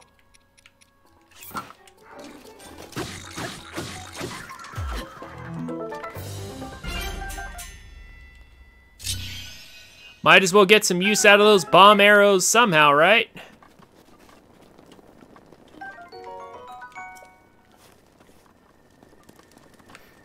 All right.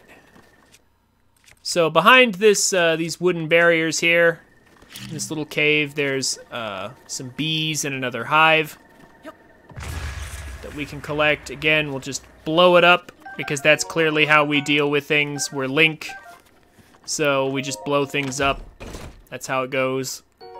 There's also a bunch of these green stamina shrooms in here that we want to grab. This is all very important. We're also gonna blow all these open because we can.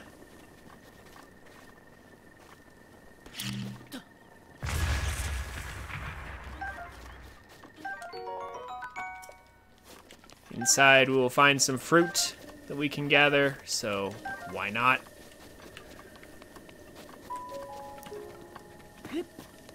Do I have room in my arsenal? Yes, I do. Good. Grab a throwing spear, because it's like twice as good as this little traveler's spear we have. In fact, I will even... Oh, I was hoping to spear that bird. I was hoping to skewer him. We'll even ditch the traveler's spear for this, since that somehow deals a lot of damage.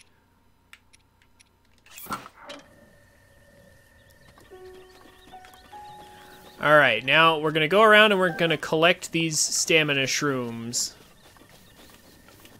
that are all around this location.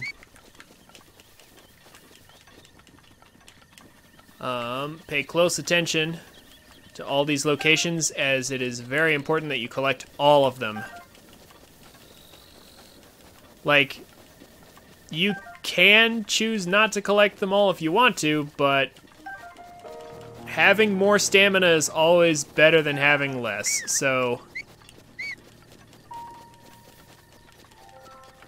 I feel like you're likely to regret it if you don't get all these stamina shrooms right now while you still can. I just picked up one there. Oh, no. Forget the old man's diary. For right now, we don't really need another woodcutting axe. That's just not necessary. Break that open. Get another spicy pepper. And then make sure you go around his house. There's also a ton of shrooms around his house.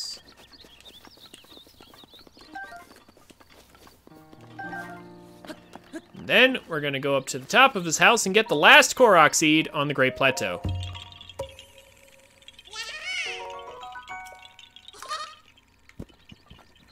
And now there's one last thing to do real quick here.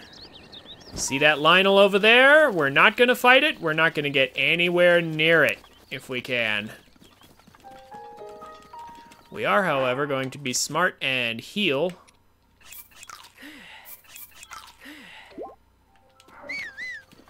Just a little bit.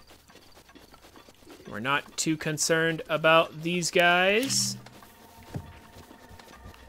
Not too concerned, I should say.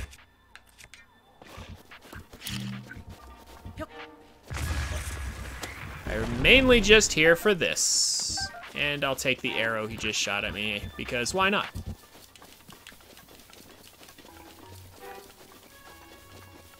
But we definitely don't need to fight those guys. I just wanted the honey. And we don't want anything to do with that Lionel either, for sure. Yeah, just checking. Okay. So this torch, we will actually need a torch later. I'm kind of debating what do I want to get rid of, if anything, for this. We'll drop this. We don't really need it. We will actually need to hang on to a torch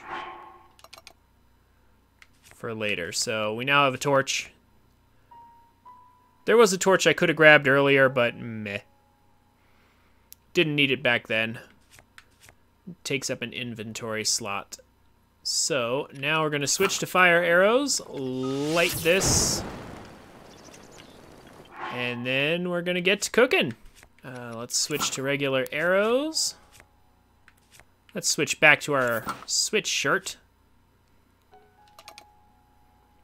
Okay, and this is what you should have. Lots of stamina shrooms and 3 honeys. We have a lot of cooking to do before we finally leave the Great Plateau.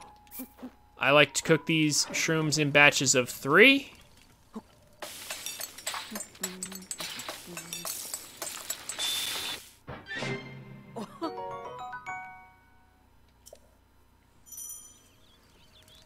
They give us a very certain amount of stamina restoration. That is a very particular amount, and we'll then cook the... We're going to cook the honey separately, and it will give us a different amount of stamina restoration, and we'll have, like, 2 different increments of stamina that we can restore based on what we need. It's never good to waste stamina in this game. Whenever possible.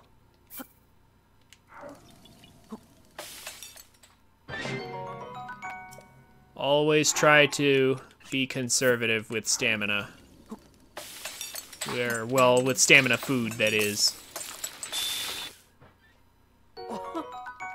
Never waste it.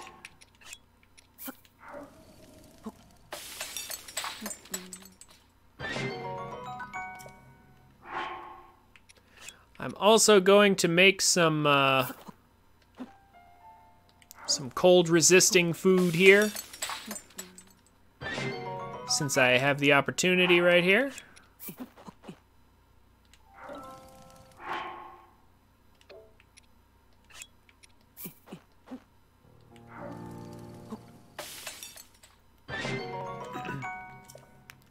This will be good later on in our journey.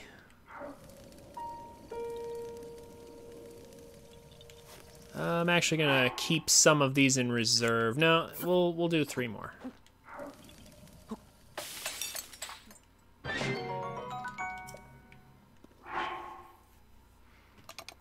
So we have a good amount of food on us here.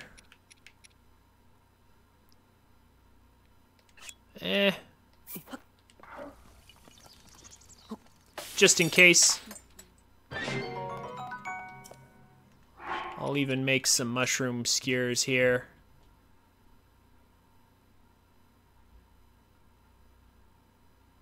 Just 1 will do. Alright. We can grab this pot lid if we need to. I mean, honestly, why not? It's another shield we can use.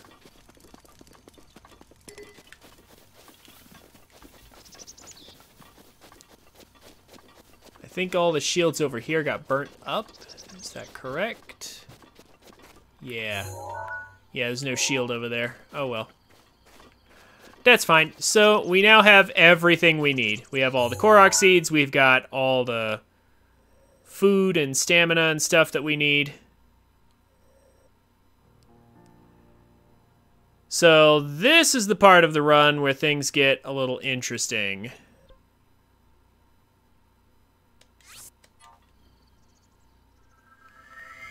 Next up, we're going to go ahead and collect Majora's Mask.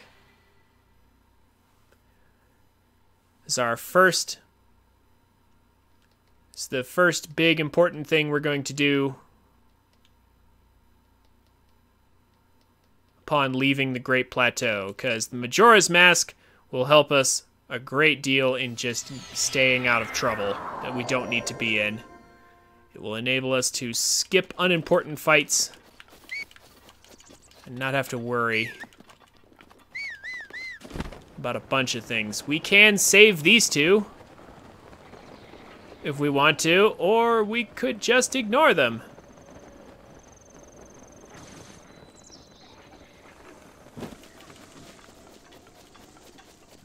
That's how I like to deal with them.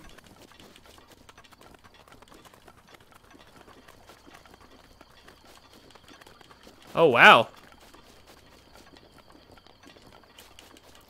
Well, I'm glad you're back.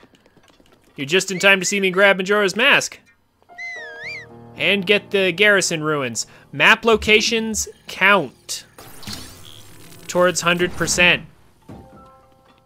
Map locations actually count.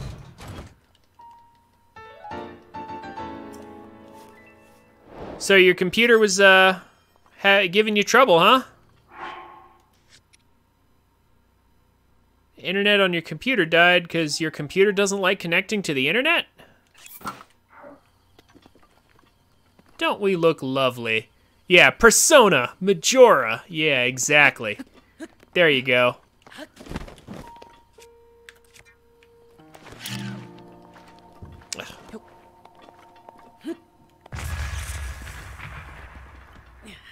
Oh, man. I'm sorry to hear that. I hope you can still enjoy the stream, though. Here's your rock back. Stupid Korok. Alright. So, upon having Majora's Mask, we want to collect that Korok. We want to run over here and collect this Korok seed.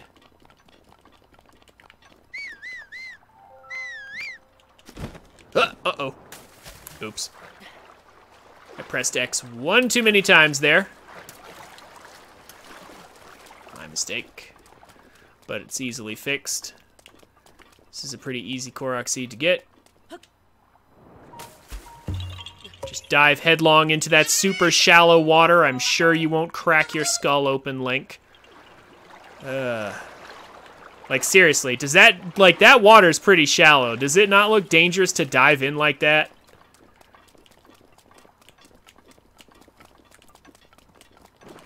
Anyway. So, up ahead. Why am I wasting durability on these guys?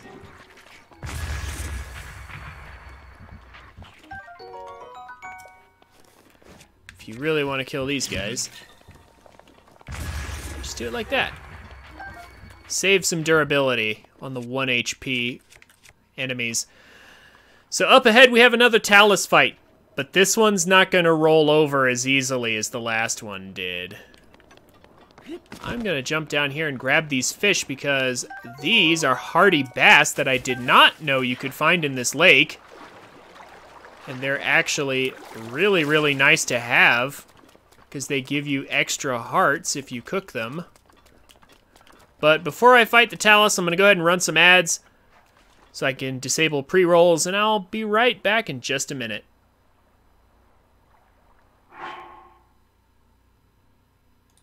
Okay, and we're back.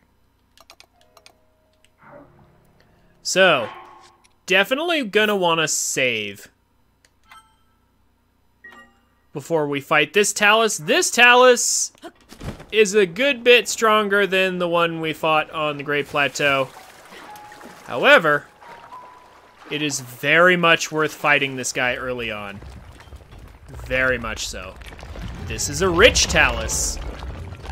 He has a set of golden minerals on the top.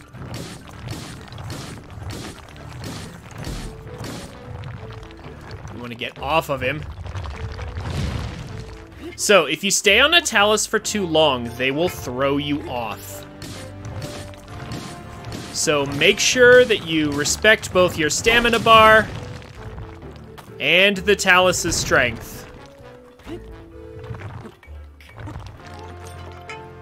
And do the fight incrementally like so. At this stage, getting thrown off with only 3 hearts will probably die.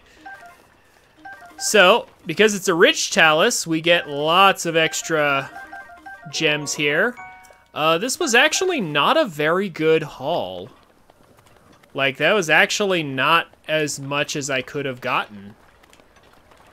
But it was still good enough. Like, it was reasonable. I'm not going to reset or anything. But if you feel like you didn't get enough out of it, because you can get diamonds and, like, topazes and all kinds of stuff from these taluses. If you feel like you didn't get enough, you know, get a good enough haul, then feel free to reset and keep trying. As long as you have an iron sledgehammer, you should be good. If you just, again, respect the talus and respect the, your stamina and how much, or rather how little you have, you should be good. So, having done that, now we move on to the next part of the plan. And this is where things get a little bit interesting.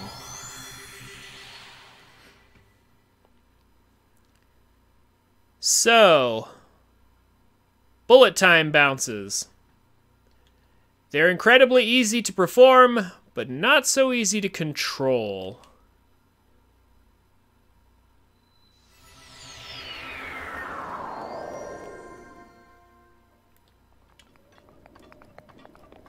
So bullet time bounces are what happens when you pull out your shield and try to shield surf on an enemy while in bullet time for your arrows. So, like this is bullet time, where like the whole world slows down and you shoot your arrows. I'm actually going to do something real quick here. Actually, no, I have Majora's Mask. I don't need to. If you go into bullet time just before shield bouncing off of an enemy, you will get a tremendous amount of extra velocity that is definitely not intended. It is very Nintended.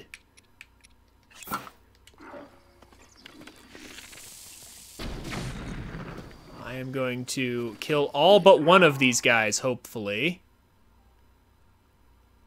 And actually, let's make sure that I only kill just 2 of them.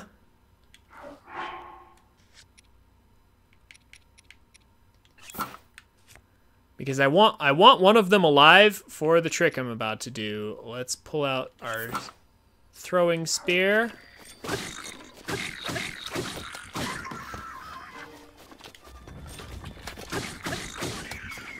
All right.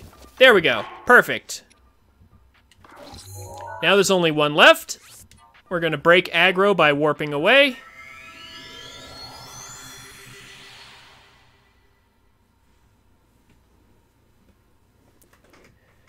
Now Majora's Mask allows us to, like, attract enemies without actually having them attack us. They just kind of stare at us stupidly. So that's why I wanted to have Majora's Mask for this. We don't have to have Majora's Mask for this, but it's fun to have. And Majora's Mask is useful for a lot of other things later, so. Hey there! So this makes it much easier to lure this guy into position. So I want him to be right about there. I kind of want him to be facing the other direction if I can. There we go, something like that. So bullet time bounces are extremely easy to set up and do, but they're very, very hard to control. And here's why.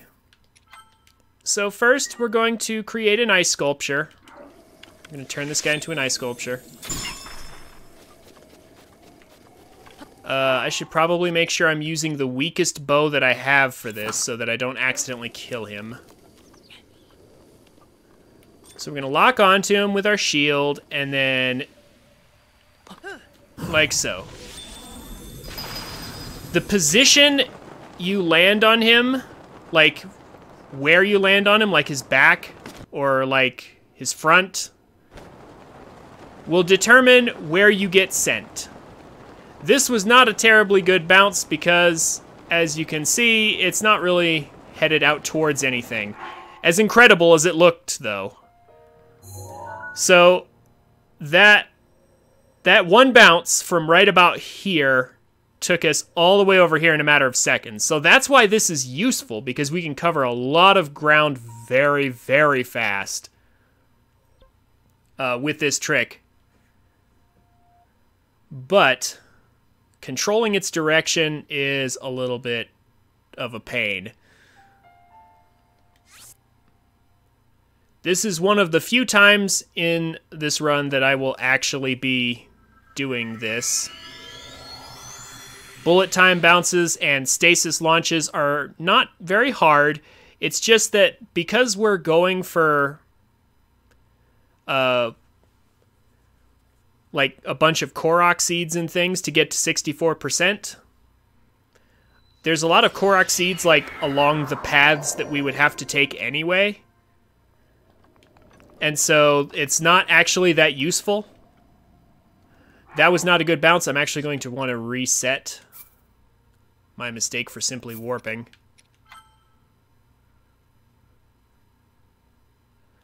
So it's not actually that useful to go that quickly most of the time because there's stuff we could collect along the way. However, if possible, I would like to get maybe Central Tower. Like, if I can suddenly bullet time bounce all the way to Central Tower, that would save a lot of time and trouble getting it later. Also, Wasteland Tower is another good example of a place that would be really good to go if I can manage to get a bounce there. Getting an actual bounce there is a little tricky, but I'm gonna try it.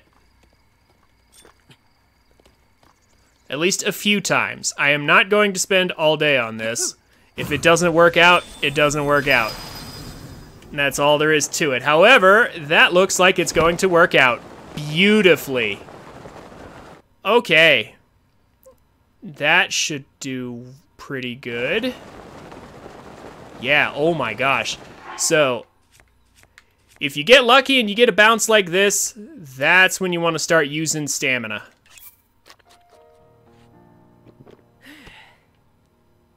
That was an awesome bounce. Look at this.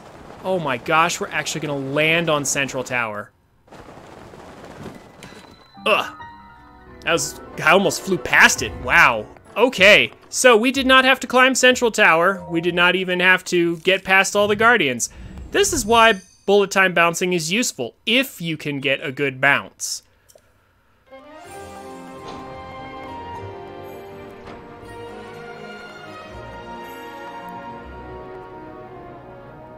Like, holy cow, that was probably one of the best bullet time bounces I've ever done.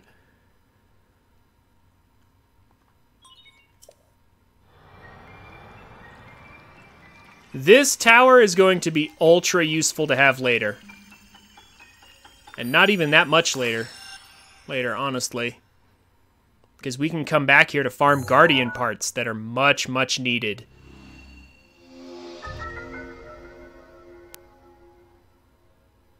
Oh yeah, it also gives us, like, a huge chunk of the map. Which is, like, useful for obvious reasons.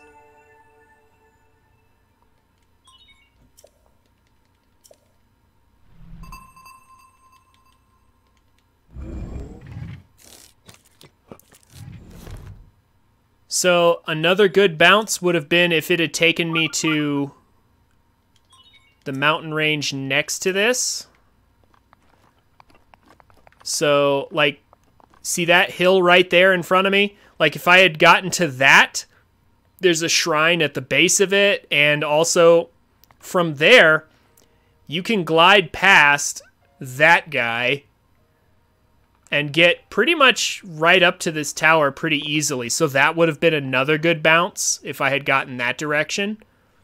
The Colosseum over there would have been not too bad because there's some easy Korok seeds up there. That shrine over there is another good location to go to because there's a stable right at the bottom, and we are going to use that stable. Like, 100% going to use. It's actually really necessary. So, like, there's a dozen locations right around the Great Plateau that are really nice to be able to just go to. And having the warp point, like, the main reason I want to jump to this tower right away, even though there's a ton of stuff, to get along the way here is just having the warp point. Just having the warp point this early is really, really nice. So I'm definitely going to save that. I think I'm actually going to try and beat this Guardian. And since I have it saved, since I have the game saved, if I fail for whatever reason, it's completely okay. Hey there, Mr. Guardian. You looking for me? So if I mess this up, then it's okay, because I have a save file.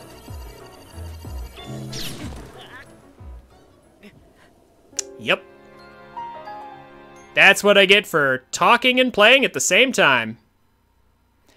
So at this point, Guardian lasers are a one-hit kill, of course.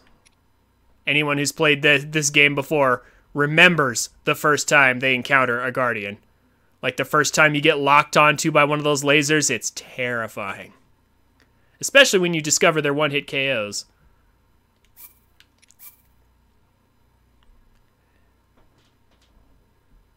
But that's what save scumming is for. It's honestly the best way to take down these Guardians at this point in the game. It's just to save scum the crap out of them. If you don't know the parry timing for a Guardian is right when their eye lights up. So I will attempt to show you here. Maybe, if I can. If you're moving fast enough, you can just dodge the laser. Hello?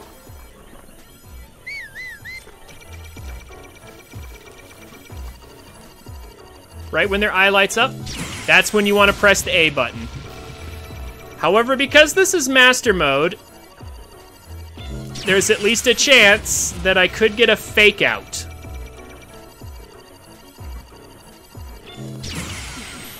Oh, okay, I did not get one.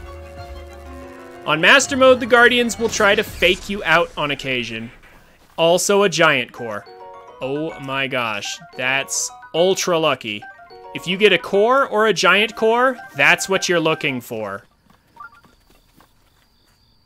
Cores and Giant Cores are very rare. This is the rarest drop you can get from a Guardian. Save immediately. Real quick, though. Let's turn off the Sheikah sensor. We do not need this thing beeping at us all throughout our playthrough here. So, save immediately. Because that was a really good drop. Don't want to waste that.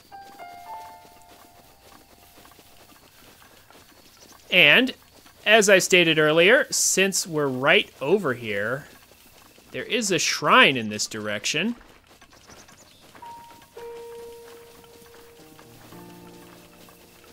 And we can go ahead and grab that too.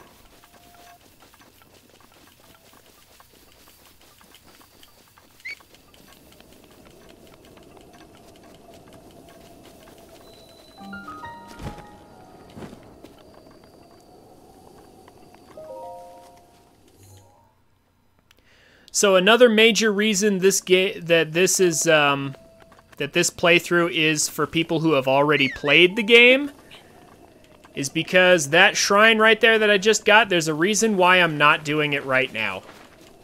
That is a very long shrine. It's honestly one of my favorite shrines because it's actually kind of like a mini dungeon.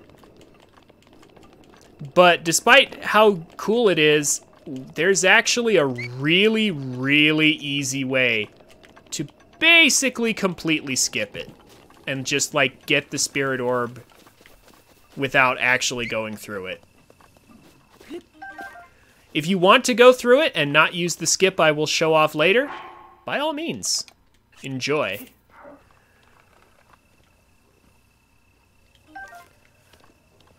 However,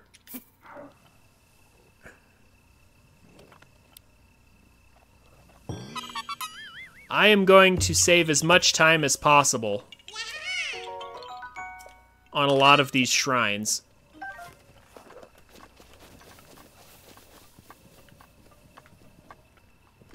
So, we're going to grab that Korok seed. And then, I think, we're going to go ahead and head back to the plateau.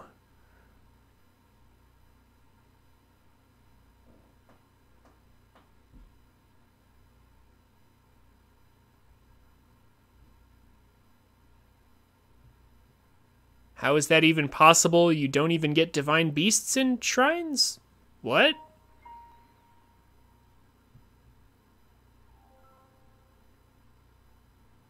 Divine beasts in shrines, huh? You get spirit orbs from shrines.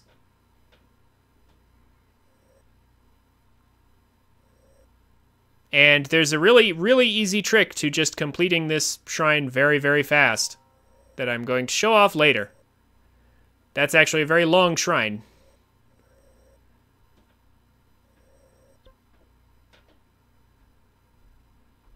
Yeah, I know. You can't use Divine Beast powers in shrines. That is correct. But there is a trick. A very, very easy trick to finishing this shrine very, very fast. However, in order to set up for the glitch, we have to get to a completely different part of the map later, so I'll just be coming back to it later. Again, if you want to complete it like normal, have fun. But I've completed this shrine like normally a dozen times already.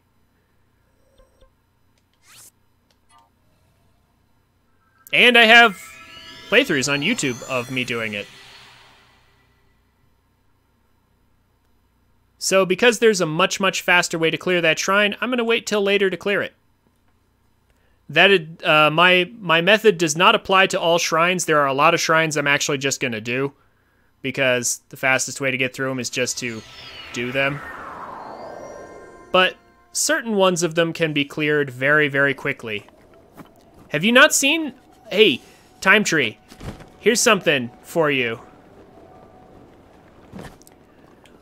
Did I search for the tricks, or did I find them myself?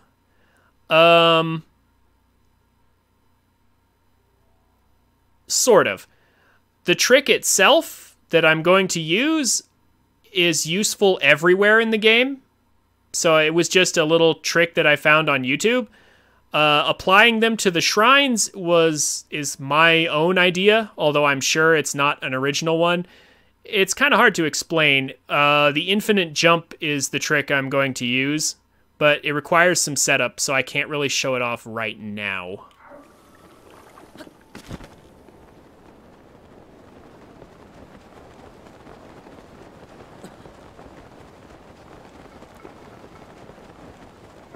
Like, the tricks themselves are on YouTube.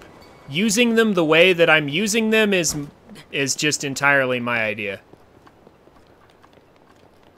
Like, you can find all these tricks on YouTube. There's a lot of shrine shortcuts. Like, a lot of the shrines, there's whole YouTube channels, like, devoted to how to break all the shrines and just skip the shrines. Yeah, no. Like, I didn't look up a bunch of guides on how specifically to skip certain shrines. I just decided, hey, there's this really easy glitch that anybody can do, and it's called infinite jump, and it does exactly what you think it does. It allows me to jump up infinitely and get infinite height, so I can totally skip certain shrines with this if I want to. Not all shrines. Some shrines actually have a gate around the monk that will not allow you to get in. So I can't skip every shrine with it, just certain ones. And so why not?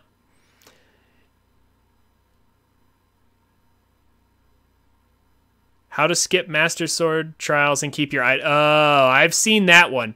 I am not going to do that one, but I've seen it. And it's pretty funny.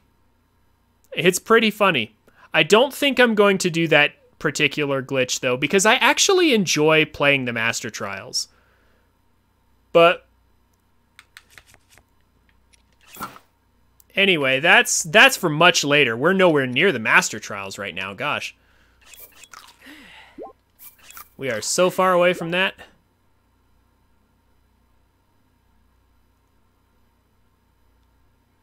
No, it's definitely a glitch.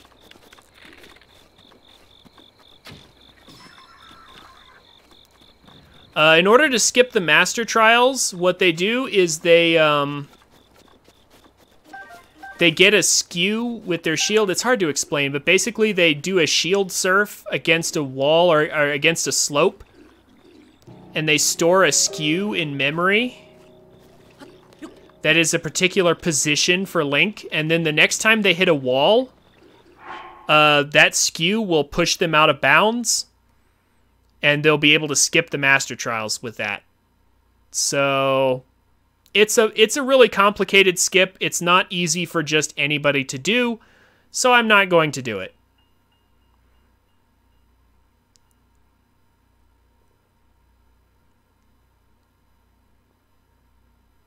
Beat all in one try without saving? That sounds risky. I would save in between each one.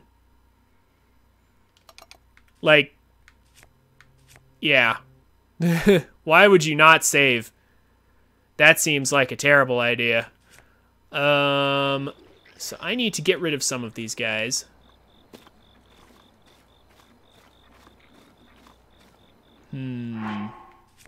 Let's blow them up again.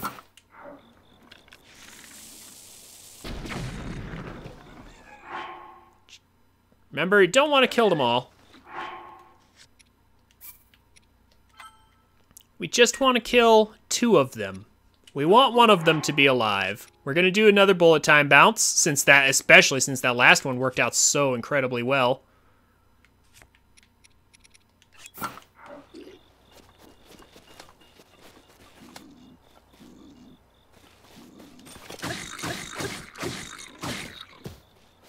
I'm going to just get rid of him. And then this guy will look around for us and be all confused, and then he'll lose aggro on us, and now... Hi there. Hello there, friend.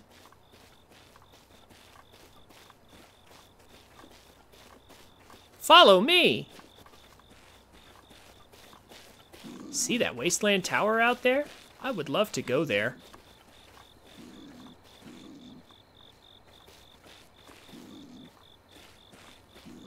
About one more step. There we go.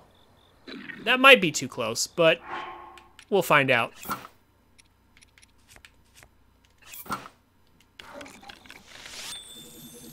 Huh. What's he doing? He's pointing a bow at me. Oh, he shot me. Now I'm frozen.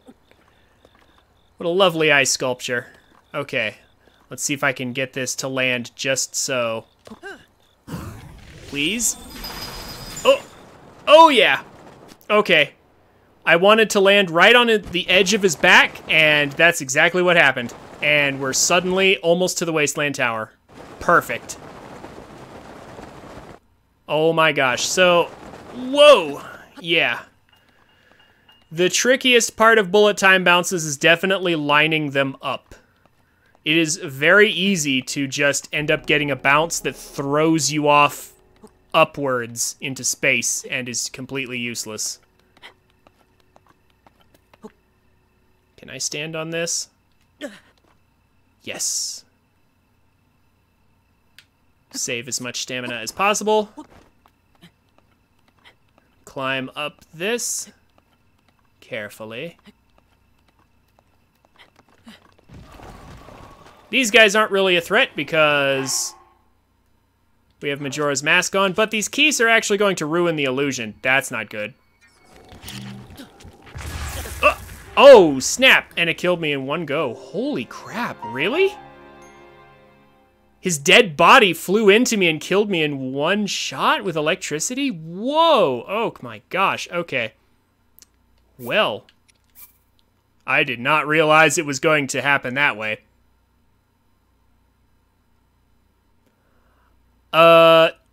Okay, guess we got to do that bounce again. Good thing I saved it.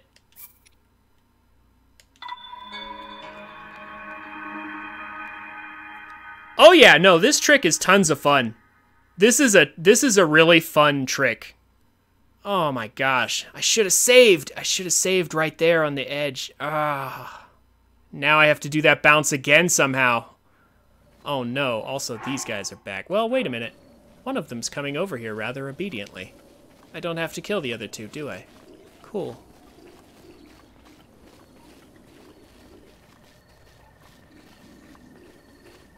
Okay, so we're gonna want to point you right at the Wasteland Tower again.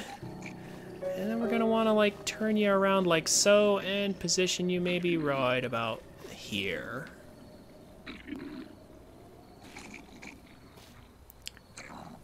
Because if you load from that menu, you'll have an X on your file that indicates that you died. But I like to have my file be entirely clean. So I just sort of cheat a little bit. You don't have to if you don't want to, but I like to do it just because. Okay. So let's try that again.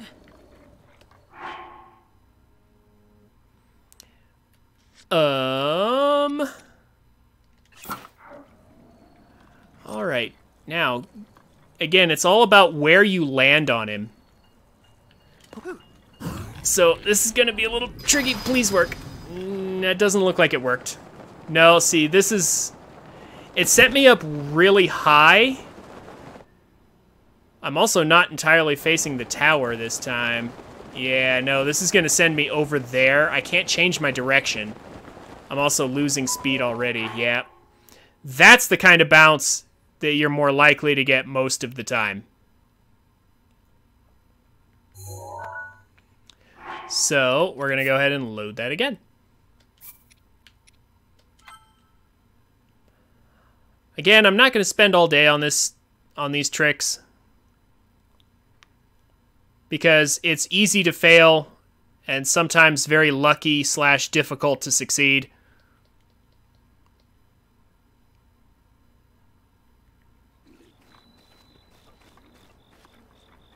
Come here.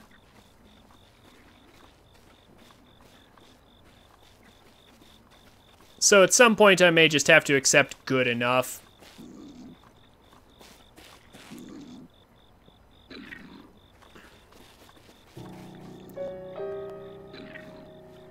This way. Make sure I have ice arrows on and not bomb arrows. Right there. Okay. Be very careful.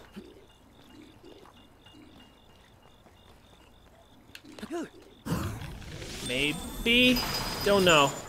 I don't know about this one. No, another super high one. I don't know. No, see, we're not even close to the tower. We're heading way out here again. Dang it. I want to go that way.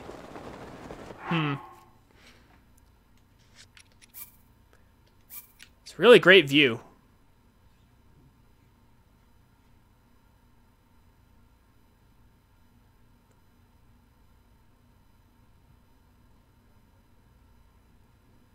Yeah, Nintendo didn't really do a good job of, like, testing for bugs. Oh, they all caught on to me this time. Okay, well. We're gonna get rid of them then. Some of them.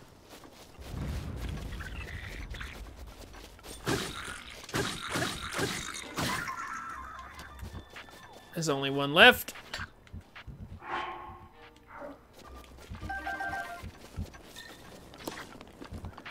Now we're going to save with only one left. Break aggro with this guy.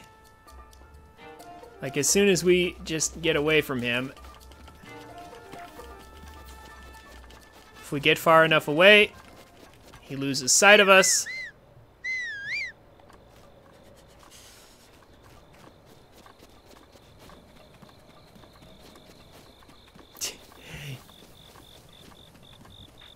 Oh, he still has... he still has... Okay, you know what? Let's break aggro this way.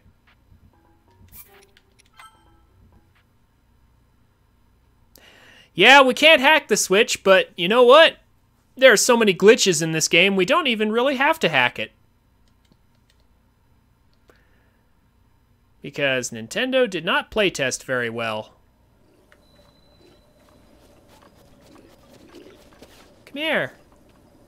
Majora's Mask compels you. Just stare into my eyes.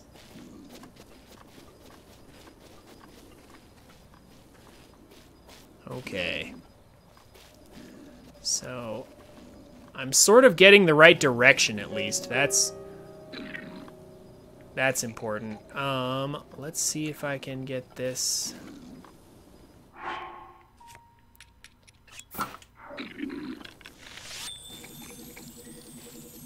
Yeah, it's sometimes I wonder if anybody playtested this game.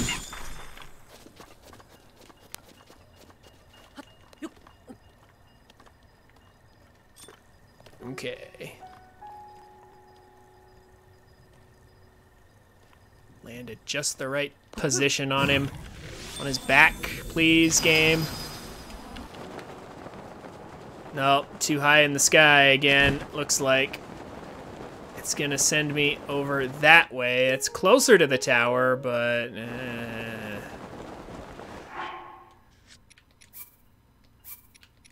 Couple more tries, and if it doesn't work, I'll just take whatever...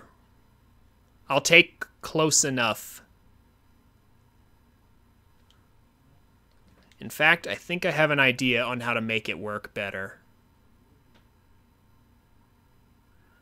Just think it's coming from someone who hasn't played or made the game. Yeah. Yeah. It does feel like that. Like the only people who play tested it were the people who made it or something. And so kind of have an obvious problem because they're not looking for ways to break it necessarily.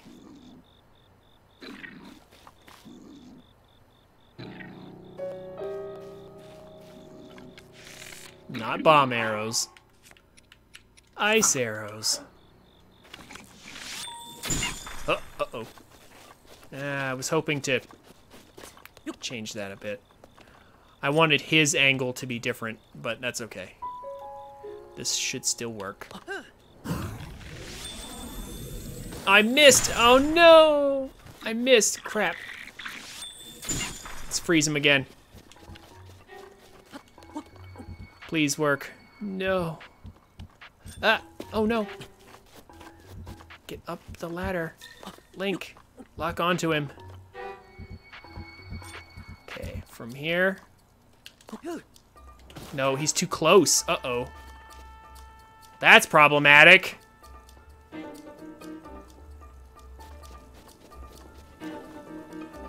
Yeah, that's not gonna work out very well. Yeah, also we wasted an arrow. Crap. I was too far behind him. Dang it.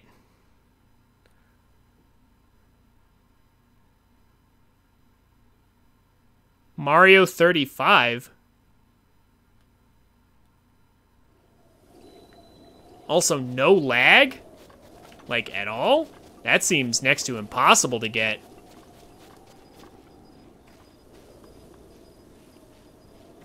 How would you get no lag? Like, no lag is pretty much just determined by, you have to have a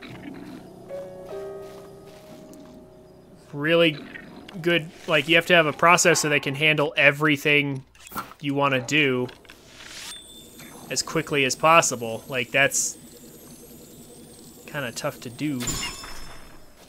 There we go. So what I wanted to test was with his head down like that, perhaps I can get a better bounce. Maybe. Please. Game. Oh. No, that one, see, that one sent me straight up in the air. However, it is a good bounce still. I will still take this. Because it led me to the Colosseum.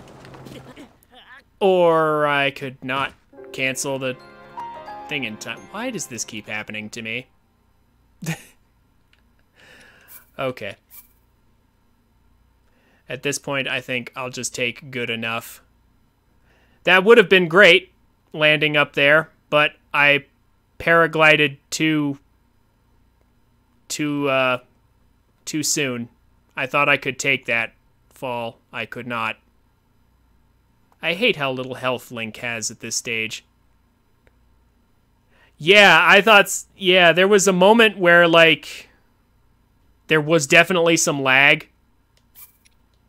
Oh, I can't believe I got that really beautiful launch all the way to Wasteland Tower, only to end up wasting it by dying to a dying Keese.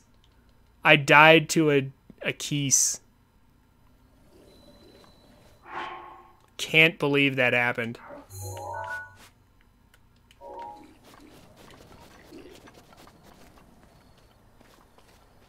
Yes, normal mode and master mode are two separate files completely.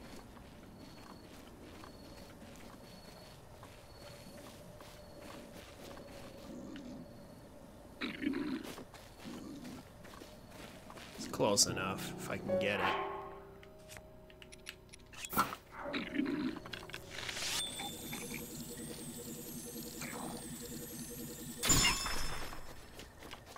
Okay, now please.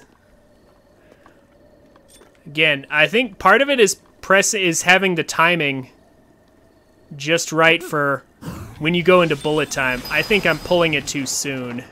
Oh, also if you press B too many times, you get this. You get shot straight up into the air. If you press B too much, you get sent sky high.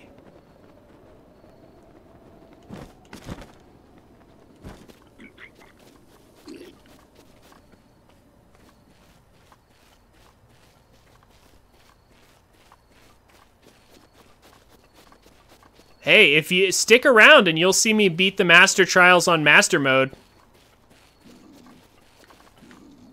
Okay. One more shot.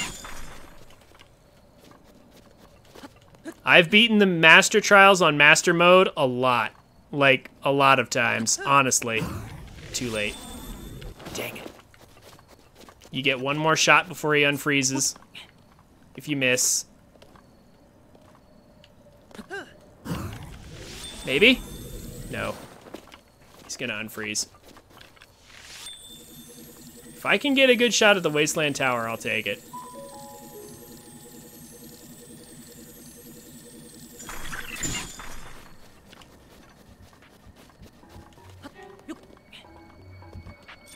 Even if it costs me a bunch of ice arrows to get there.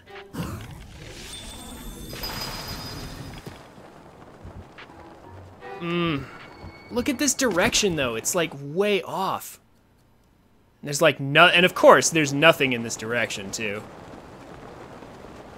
I mean, except that one shrine, but I could glide down to that. I will accept anything that's close. Anything that's close to a useful direction, I will take.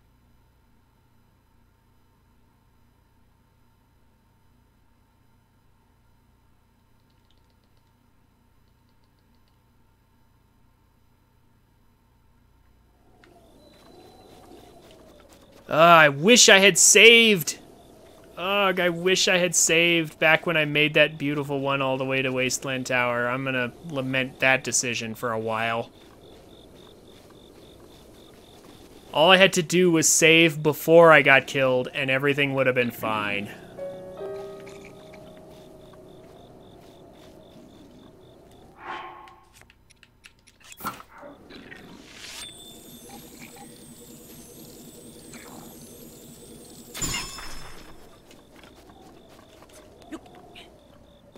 Okay. Don't press it too soon. Maybe. That angle should be alright. Maybe. Don't know for sure. This is a weird angle. This is not the angle I expected. But this is kind of good, though. Like, this could be useful. Possibly. Yeah, that's pretty close to Wasteland Tower. I'll take it. Kind of. I mean, if it'll... Yeah, there we go. And actually, there's some useful stuff I can get over here. All right, this is good enough. This is good enough. I will save the instant I hit the ground to make sure nothing else stupid happens. Both of those deaths earlier were really dumb. I'm gonna make sure that does not happen again. Also, we can get some fairies here.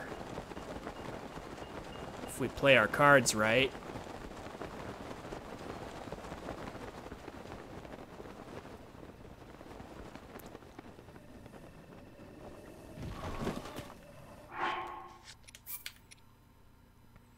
Save right now.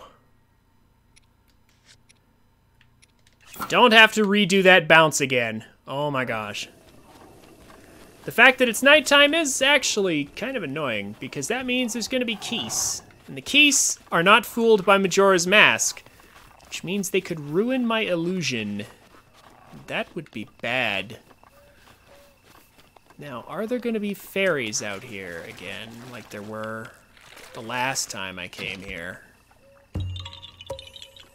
Came here during practice, and there was fairies out here, which I didn't even know were out here. Hey there, Lizalfos. You could definitely kill me in one go. Like one hit of anything. Hi, more ice arrows. I need that. There it is. There it is. A fairy. I want it.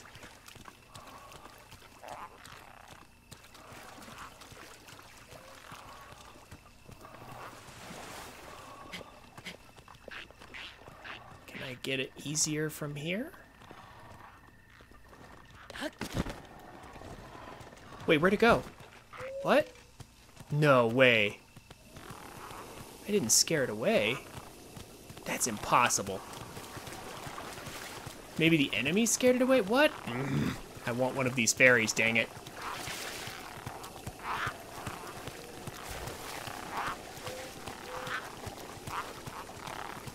What? Oh, come on. I want one of these fairies. This right here should be when I got the Korok seed, right?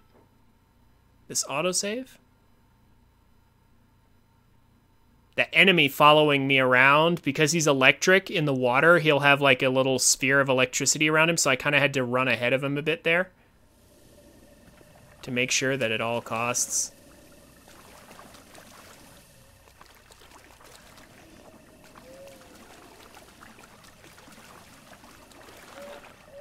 He doesn't zap me. Because that would be bad if he did. Please, little fairy, come here. Come closer.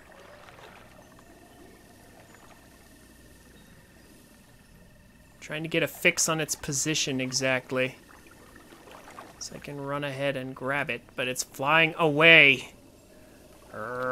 Stupid fairy, come back here. Oh my gosh, I want that fairy. I want it bad. A fairy this early on, it would be super good to have. Just one, that's all I want. Come on, let me have it.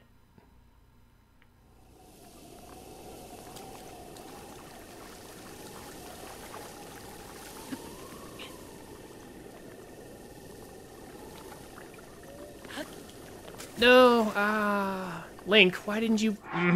Sometimes Link will actually go forward with his jumps, and sometimes he'll just go straight up.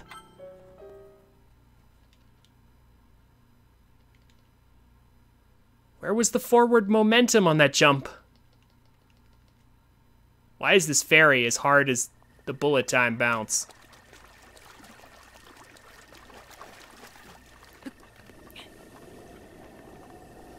It's low enough to the ground now, though.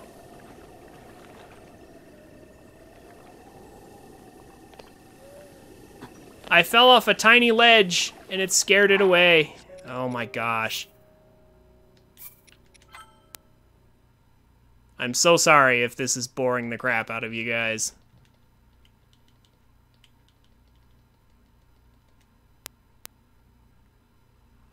I cannot wait to get the stealth armor. Like, you have no idea. Oh my gosh, it looks like it's coming towards us this time.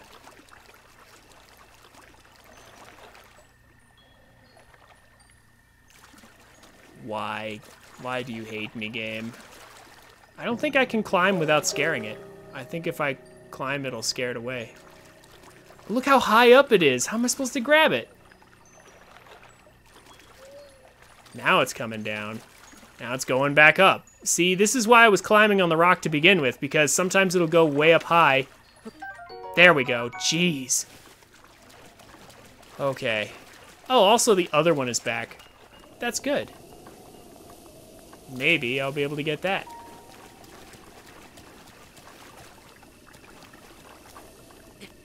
Climb up here.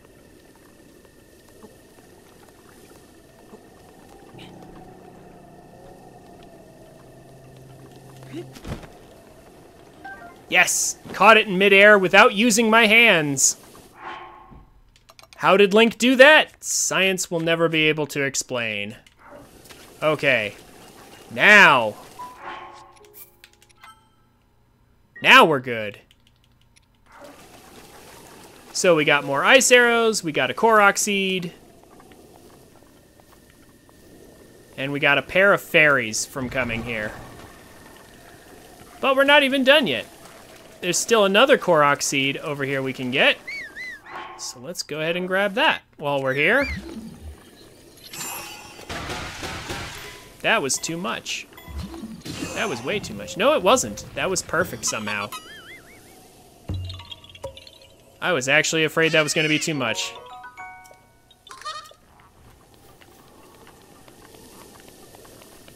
And there's Wasteland Tower right up there.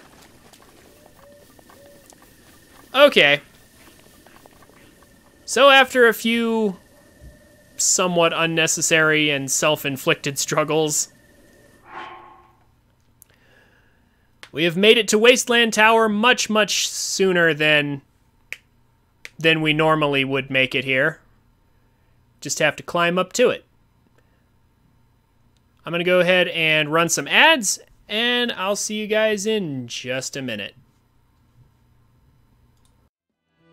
Hey guys, thanks for watching. This is where most people tell you to like, comment, and subscribe. And while I would appreciate you doing all that, if you enjoyed my content, come check me out on Twitch at twitch.tv/TrinfiniteX so you can watch and chat with me while I make these. I'm a family-friendly streamer, so everybody's welcome. Throw me a follow on Twitch and Twitter so you can get notifications when I go live. Links will be down in the description. Have a wonderful day, and I look forward to meeting you.